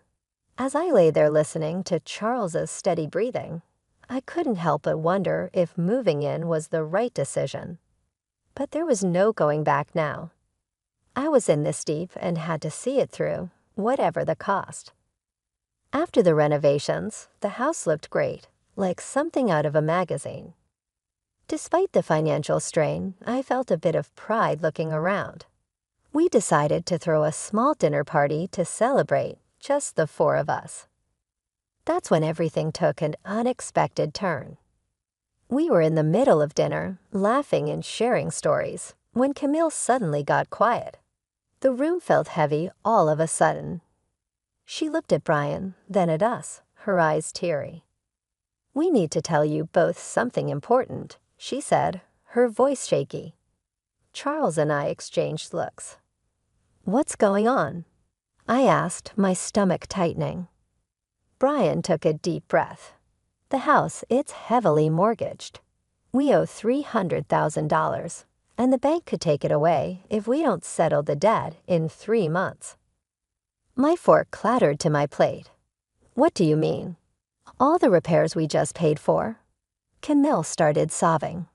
We were ashamed and thought we could manage it. But after the repairs and everything, there's just no way. I felt like I was in a bad dream. All the money, all the effort, and it was for a house that wasn't even secure. "So what are you saying now?" My voice was sharper than I intended. "Well, Charles started, his eyes avoiding mine. I was hoping maybe, Ma, you could talk to your father." "Are you serious?" I snapped, my voice rising. "Ask my dad for $300,000. It's just after his. He'll." "The house would be secure for us, for our future," Charles pleaded. Camille's sobbing grew louder, making me feel like the villain in this crazy drama. "Please, Maud, it's our home. We spent decades in this house." I was furious, but the tears and pleading wore me down. "I'll think about it," I finally muttered, feeling trapped. The next day, I called my dad hesitantly, explaining the situation. To my surprise, he agreed to help, but on one condition. "I'll give the money, Maud, but only with a formal agreement, a receipt. I want everything documented." When I told Charles about my dad's condition, he wasn't happy. "Why does it have to be so formal? Can't he just trust us?" "It's $300,000, Charles. It's a lot of money, and he's just being cautious," I argued, feeling the distance between us grow. "He'll get his paperwork," Charles muttered, clearly annoyed. The paperwork was drawn up, and the money was transferred. Camille and Brian were relieved, constantly thanking me. But the air between Charles and me had changed. There was a coldness that wasn't there before. Just when I thought my life couldn't get any darker, tragedy struck suddenly. "Ava, it's your Kayla." Her voice came through the line, shaky and choked. "Your dad, he had a heart attack. It's bad." My heart dropped to my stomach. "What? How is he?" "He didn't make it, honey. I'm so sorry." The phone nearly slipped from my hand. "No, that can't be right," I mumbled, numb. I hung up and turned to find Charles standing in the doorway. "What's wrong?" he asked, his voice low. "My dad, he's gone," I managed to say before everything inside me broke, and I started sobbing. Charles came over and put his arm around me, but it felt like being hugged by a stranger. "I'm sorry, Ava," he said, and it sounded sincere, but I was too lost in my grief to really hear him. Exhausted from another long day of funeral planning and dealing with the agency, I came home earlier than usual. I expected the house to be quiet, but as I inserted my key into the front door, I heard voices from the living room. It was Charles, his tone dripping with frustration and disgust, talking to his parents. I can't do this anymore. Living with her is driving me nuts. It's too much. His mom, usually so sweet and understanding, replied in a stern whisper, "You have to hold on a bit longer, Charles. We need to figure out what to do with those receipts. Your father-in-law had them. Ava has them now. The sooner I get out, the better. I'll grab those receipts and destroy them, and then I'll start all over again with that rich beauty I told you about." Charles's voice was cold and calculated. I felt a chill run down my spine. Here I was, mourning my father, while the people I thought I could trust were plotting behind my back. They weren't the loving family I thought I married into. Instead, they saw me as a way to fix their financial troubles. Rage mixed with shock, but I knew I had to keep my cool. So I slammed the door loudly, as if I had just come in, disrupting their scheming. "Oh, Maud, you're back early. How did everything go with the funeral plans?" Kimmel's voice shifted instantly to one of concern, her eyes wide with fake innocence. I forced a smile, my stomach turning. "It's all coming together. Thanks for asking." As I spoke, I could see the quick glances they shot each other, their faces a mask of fake concern. It made my skin crawl, knowing their true colors. But I realized that showing my cards now wouldn't help. I needed to be smart. I needed to protect what was mine and possibly even get some justice for their deceit. The funeral was somber, the air heavy with grief and murmured condolences. But as the ceremony wrapped up and we returned to Charles's parents' house, the true colors of the family I married began to show. As we gathered in the living room, sipping on lukewarm coffee, Charles's demeanor shifted. His usually charming facade crumbled away, revealing something more sinister. With a cold laugh, he looked straight at me and dropped the bomb. "Pack your things. You need to get out. I've got someone else now, someone better." His words should have felt like a slap. I pretended to be stunned, but before I could respond, Camille chimed in with a snide giggle. "We've really had enough of you, dear. We only put up with you for your money." "What about the house?" I asked, fading in. "The house that I paid to fix. The $300,000 I poured into it." Camille laughed harder, as if I had told the best joke of the year. "Oh, sweetie, this house is ours. You're nothing here." Charles's smirk widened. "And those receipts you're so proud of. Found them in your dad's house and burned them. They're gone." For a moment, I let them believe they had won. But then I couldn't help it. I burst into laughter. My reaction confused them, their smiles faltering.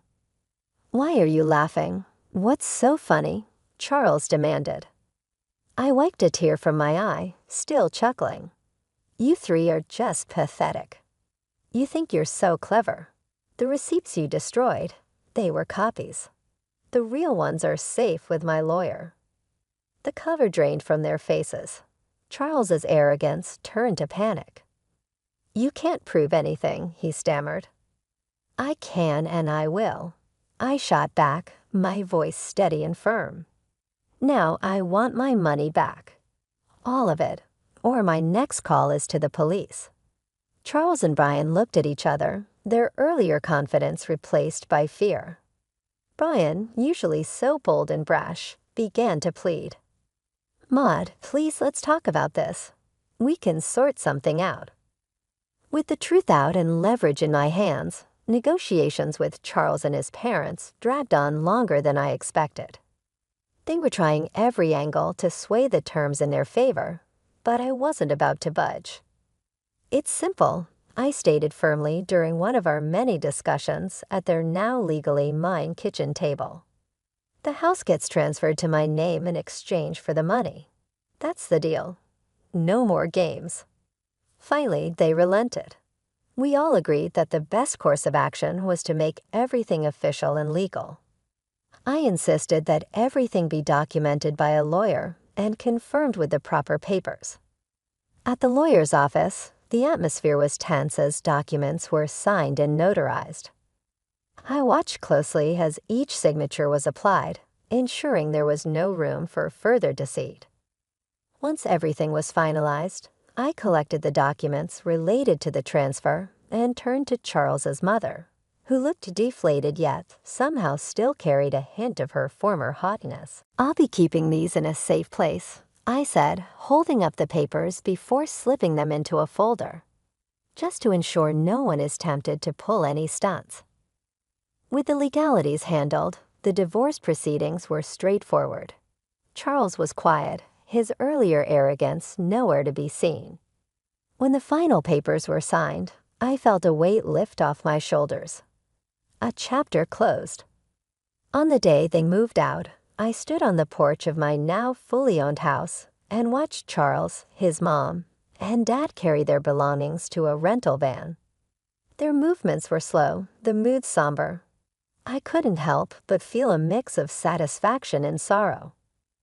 This wasn't how I imagined my marriage ending, but under the circumstances, it was the best possible outcome. After everything settled down and I began to enjoy my newfound peace, word got back to me through friends about Charles and his situation. Apparently, the grass isn't greener on the other side. His mistress had dumped him not long after our divorce, and his parents were now crammed into a tiny apartment, a big downgrade from the comfortable house they once had. It seemed karma had caught up with them quicker than I expected. Despite their situation, they started reaching out to me, bombarding me with calls and messages, probably hoping to weasel their way back into my life, or at least my house. But I was done with their deceit. I blocked their numbers without a second thought and blacklisted them on all social media. It was liberating to cut the final threads that connected us. One afternoon, as I was enjoying a quiet moment with a book in my living room, there was a knock at my door. Peering through the peephole, I saw Charles standing there, a pathetic figure holding a bouquet of flowers. The audacity of it made me scoff. Opening the door, I couldn't help but laugh outright at the sight of him. Really, Charles, flowers? He shuffled uncomfortably, the bouquet seeming to wilt along with his spirits. I've realized so many things. I was wrong. Terribly wrong. Remember when you told me I disgusted you? I interrupted, leaning against the doorframe, not hiding my amusement at his discomfort. What changed, Charles? Run out of options. He looked down, shame clear on his face. I made mistakes, but I'm here to make things right. I shook my head, almost feeling sorry for him. Almost. You're not here to make things right, Charles. You're just desperate to get back to your comfortable life. But guess what? That life doesn't exist anymore. Not for you. His face fell, and he took a step back, as if my words were physical blows. Maud, please, save it. I cut him off sharply. I want you to leave. Don't come back here. We're done. Forever.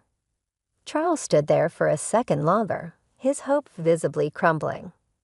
Then, without another word, he turned and walked away, shoulders hunched in defeat. I returned to my book, feeling a sense of finality and relief. I smiled to myself, feeling the quiet of the house wrap around me like a comforting blanket. It was such a stark contrast to the chaos that once filled this space, the constant noise, the tension, the deceit. All of it was gone. Now I could finally breathe deeply without the weight of worry on my chest. I was finally at peace, living life on my terms. I glanced around the room, taking in the calm atmosphere. The sun streamed in through the windows, casting a warm glow over everything. I realized how much I loved this house now that it was truly mine. The walls, once witnesses to arguments and schemes, now seemed to echo with serenity and contentment. I thought back to the days of turmoil and manipulation, remembering how trapped I felt. Charles and his family had taken so much from me, both emotionally and financially. But now they are out of my life for good. No bouquet of flowers or sweet talk could change that. Their attempts to manipulate me were over. As I sipped my tea and returned to my book, I felt a sense of triumph. I had faced betrayal and heartbreak, but I had come out stronger on the other side. I had taken control of my life and my future. The peace I felt now was well-earned and deeply cherished. I was truly, finally free, free from lies, free from deceit, and free to live my life as I chose. The future stretched out before me, full of possibilities and opportunities. I smiled again, knowing that whatever came next, I was ready for it.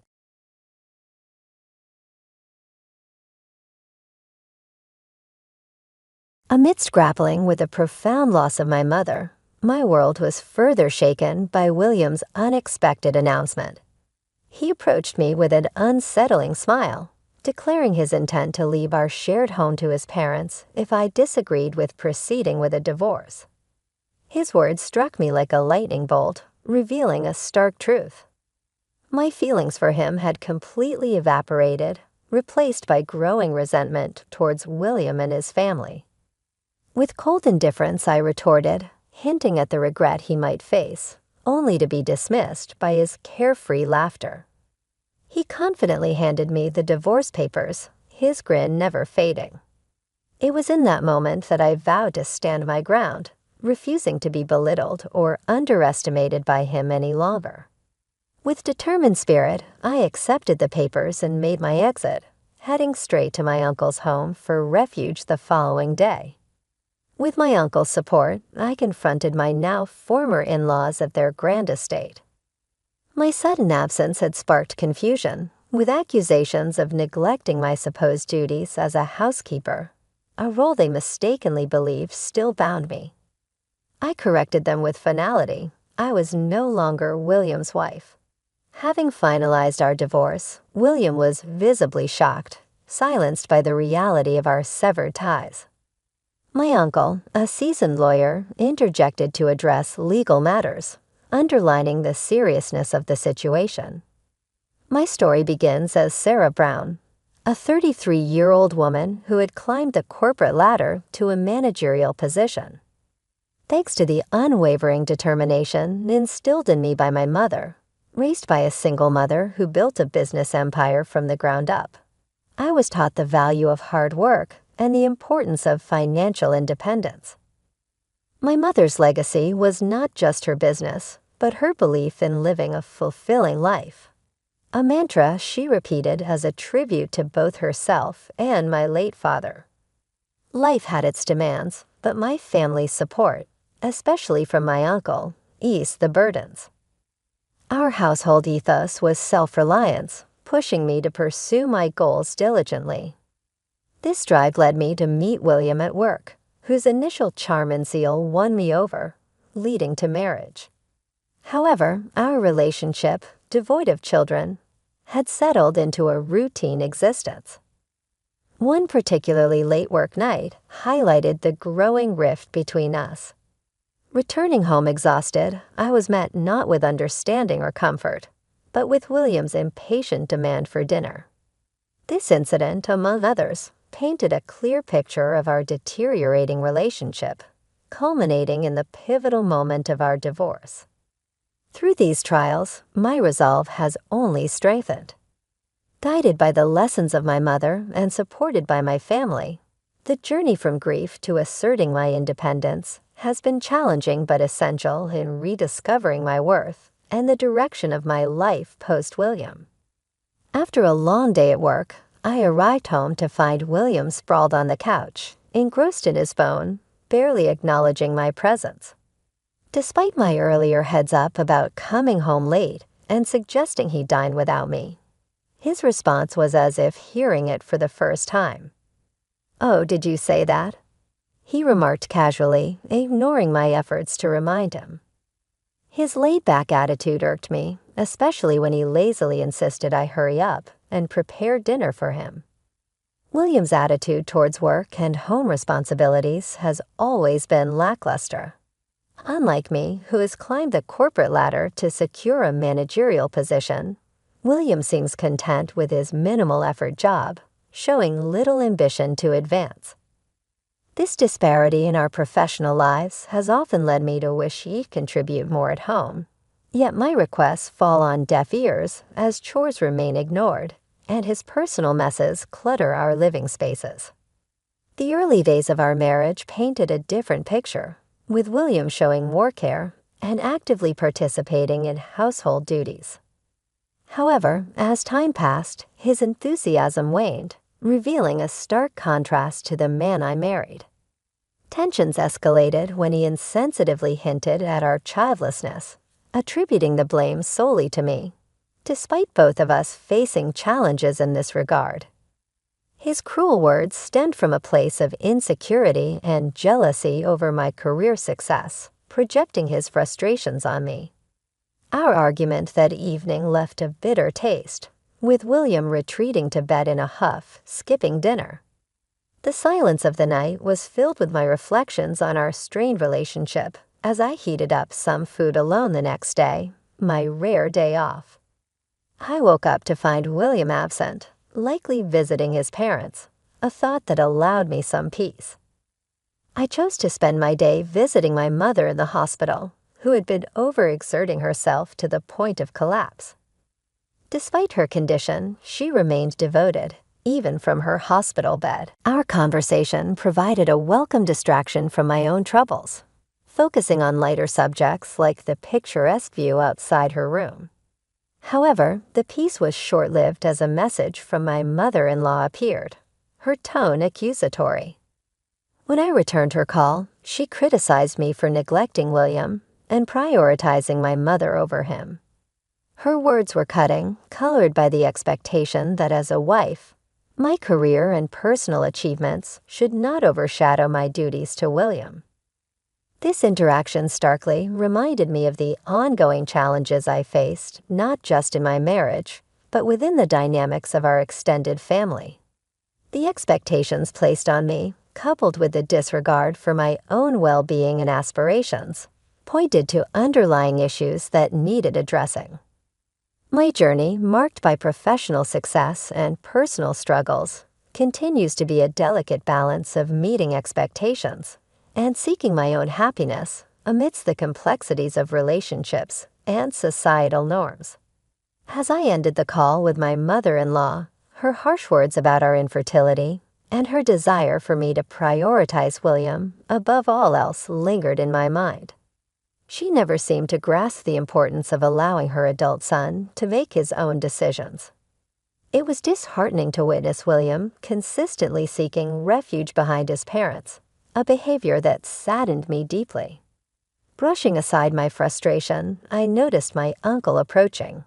He had come to visit my mother as well, but our meeting was interrupted by the arrival of a man standing behind him. My uncle mentioned he might play a significant role in my future career and introduced us.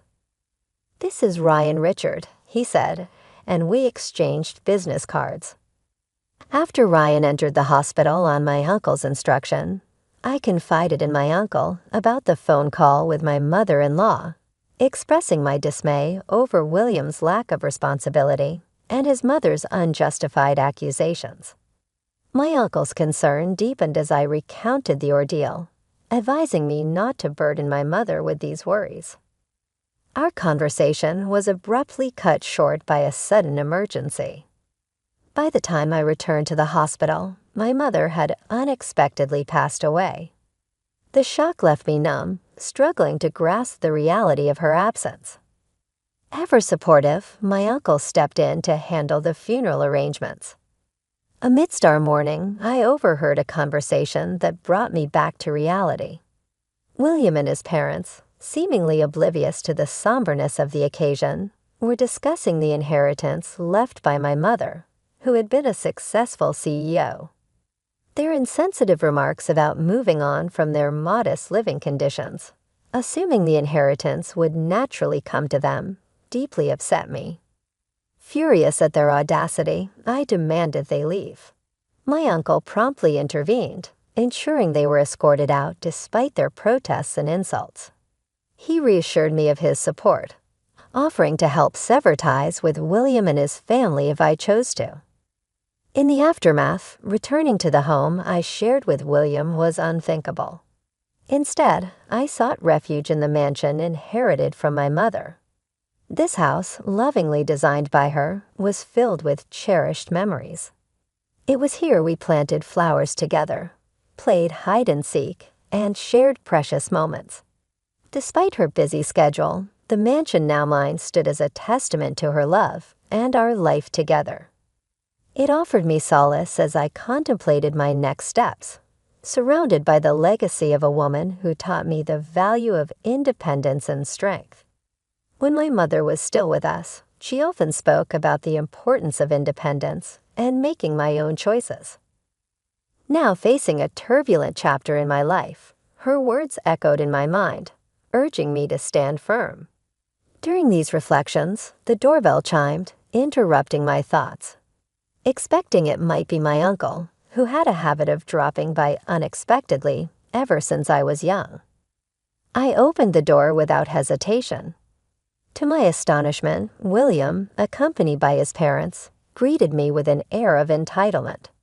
Marveling at the grandeur of the mansion, they barged in without invitation, carrying moving boxes as if claiming the place as their own. William boldly declared the mansion now belonged to his parents, leaving me speechless. My heart sank at the assertion that my mother's legacy, her house, was supposedly transferred to William's parents. The very idea seemed ludicrous and unfounded. William claimed a legal maneuver had been made to change the ownership, a revelation that struck me as both outrageous and deeply hurtful. Faced with their audacity, my sorrow transformed into seething anger. William, mistaking my silence for compliance, presented me with divorce papers, smugly suggesting that if I opposed their claim, our marriage would end. The realization hit me hard. I no longer harbored any affection for him. Instead, a fierce determination took root, promising myself that William would regret underestimating me. With the divorce papers in hand, I left for my uncle's house, my resolve never stronger. My uncle, a lawyer by profession, was appalled at the illegalities and moral bankruptcy of their actions. He assured me of his full support, not just in protecting my mother's estate, but also in standing by my side through the forthcoming legal battle. The loss of my mother had initially plunged me into despair, but the egregious actions of William and his parents had ignited a fire within me. I refused to let such injustice go unchallenged. Together with my uncle, we confronted William and his family at the mansion. William was visibly shaken as I declared our divorce, his confusion evident. The situation escalated as my in-laws attempted to intervene, only to be met with the firm resolve of my uncle. He clarified the legal stance, protecting my rights, and my mother's legacy from their unscrupulous grasp. This confrontation marked a turning point, not just in reclaiming what was rightfully mine, but also in severing ties with a family that had shown no respect for me or my mother's memory. It was a poignant reminder of my mother's teachings, to live a life of dignity, self-respect, and independence. With my uncle's unwavering support, I embarked on a journey to ensure justice was served, determined to honor my mother's legacy, and forge a path forward on my own terms. As I stood in the heart of the mansion that belonged to my mother, I asserted my rightful ownership with unwavering conviction. The very idea that William and his parents could alter the property's ownership without my consent was not only audacious but blatantly illegal. William attempted to justify their actions by mentioning a legal clerk who supposedly managed the paperwork, a claim that reeked of forgery. Facing William, who looked at me with a mixture of defiance and realization, I made it clear that any attempts to undermine my rights would not be tolerated. His feeble attempt to accuse me of acting independently fell flat, especially since his actions were the ones teetering on illegality. His silence following my rebuttal was telling.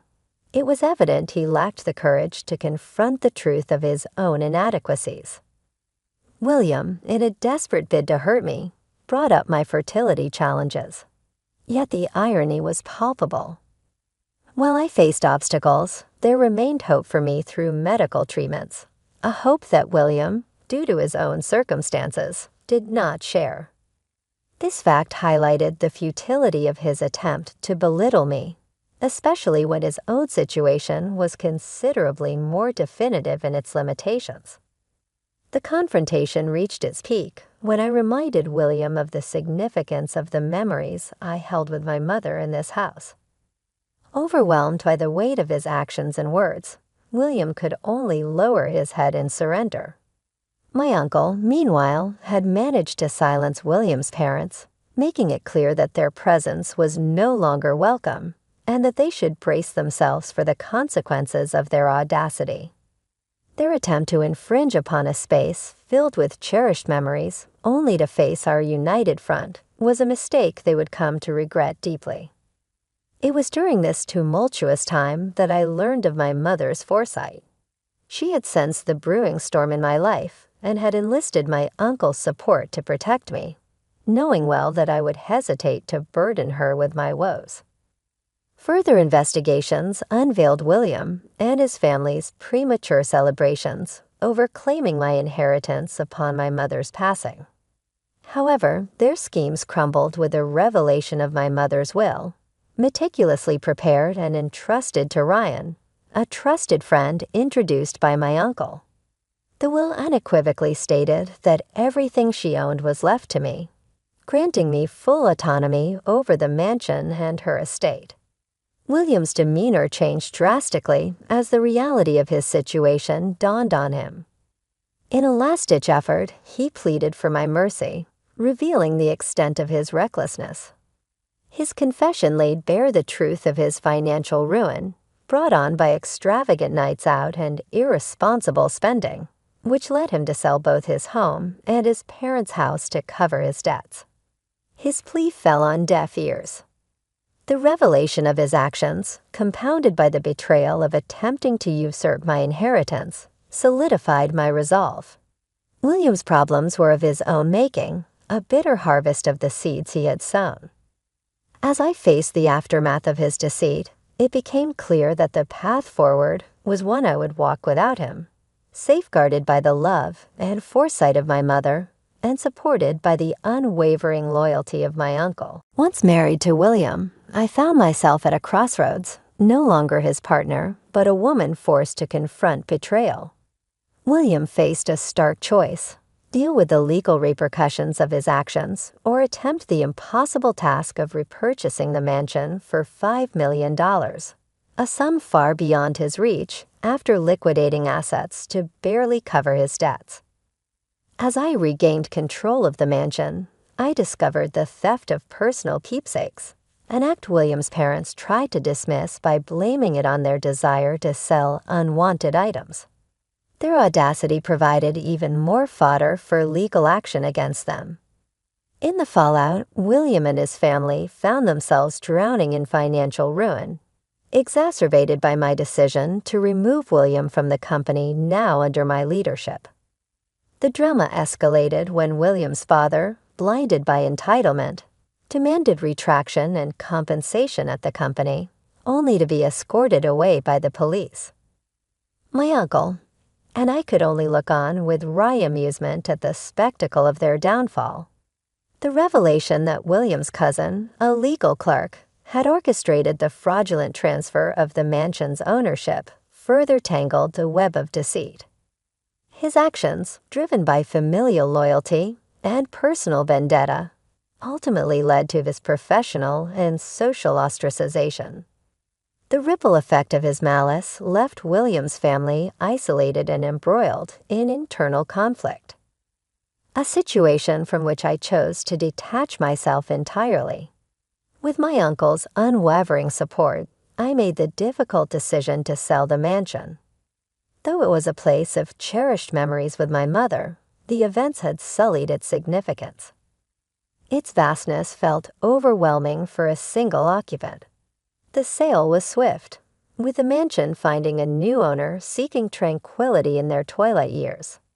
This decision marked the end of a chapter, allowing me to bid farewell to the past and start anew, focusing on my future and career. In the midst of these changes, Ryan, who had been instrumental in uncovering the truth and defending my interests, reached out. Grateful for his support and curious about what he had to say, I agreed to meet him over coffee. Ryan expressed his desire to support me, not just as a professional ally, but as someone who genuinely cared for my well-being. His sincere approach took me by surprise, hinting at the possibility of new beginnings and unexpected allies. In the aftermath of turmoil after the tumult with William settled, Ryan stepped forward with an unexpected confession of his feelings for me. "I like you, Sarah," he admitted, a hint of nervousness in his voice. He was aware of the recent chaos in my life and didn't expect an immediate response, instead asking me to consider his feelings once everything calmed down. Handing me his personal contact details, he looked earnest, his face flushed with sincerity. Until that moment, I hadn't thought of him romantically, but seeing his genuine demeanor, I found myself contemplating the possibility of starting anew. Not long after, I heard that my former in-laws attempted a break-in at the mansion, mistakenly believing I was still the owner. Their efforts were thwarted by the new owner's security measures, leading to their arrest. Given their prior misdemeanors, this incident underscored their relentless but futile attempts to disrupt my peace. Amidst this, William reached out unrepentantly, asking for help with his financial woes. Having somehow avoided the legal consequences that befell his parents, his plea was met with my firm refusal. Once married, yes, but his continued recklessness only affirmed my decision to move on. I expressed my disappointment in myself for not seeing his true nature sooner and firmly ended the conversation, this time making sure to block his number. With that chapter firmly closed, I turned a new leaf with Ryan. His proposal and my acceptance marked the beginning of a sincere and honest relationship. Aware of my fertility challenges and past, Ryan's unwavering support and understanding assured me of our potential to build a fulfilling life together. Redefining the essence of family beyond biological ties, my uncle, who had always been a steadfast supporter, shared in our happiness. His support was rooted in a promise made to my late father, his best friend, to always look out for me and my mother. This revelation deepened my appreciation for his presence in my life, seeing him not just as an uncle, but as a father figure. Embracing this new chapter, Ryan and I decided to expand our family through adoption, a decision fully supported by my uncle. The joy of welcoming a child into our lives brought a new sense of purpose and fulfillment, reinforcing my commitment to pass on the values taught by my mother and exemplified by Ryan and my uncle. Our life together, enriched by love and shared values, prepared us for any challenges the future might hold. With a firm belief in the strength of our family, I vowed to teach our child the importance of resilience, the value of genuine connections, and the beauty of choosing kindness and understanding above all.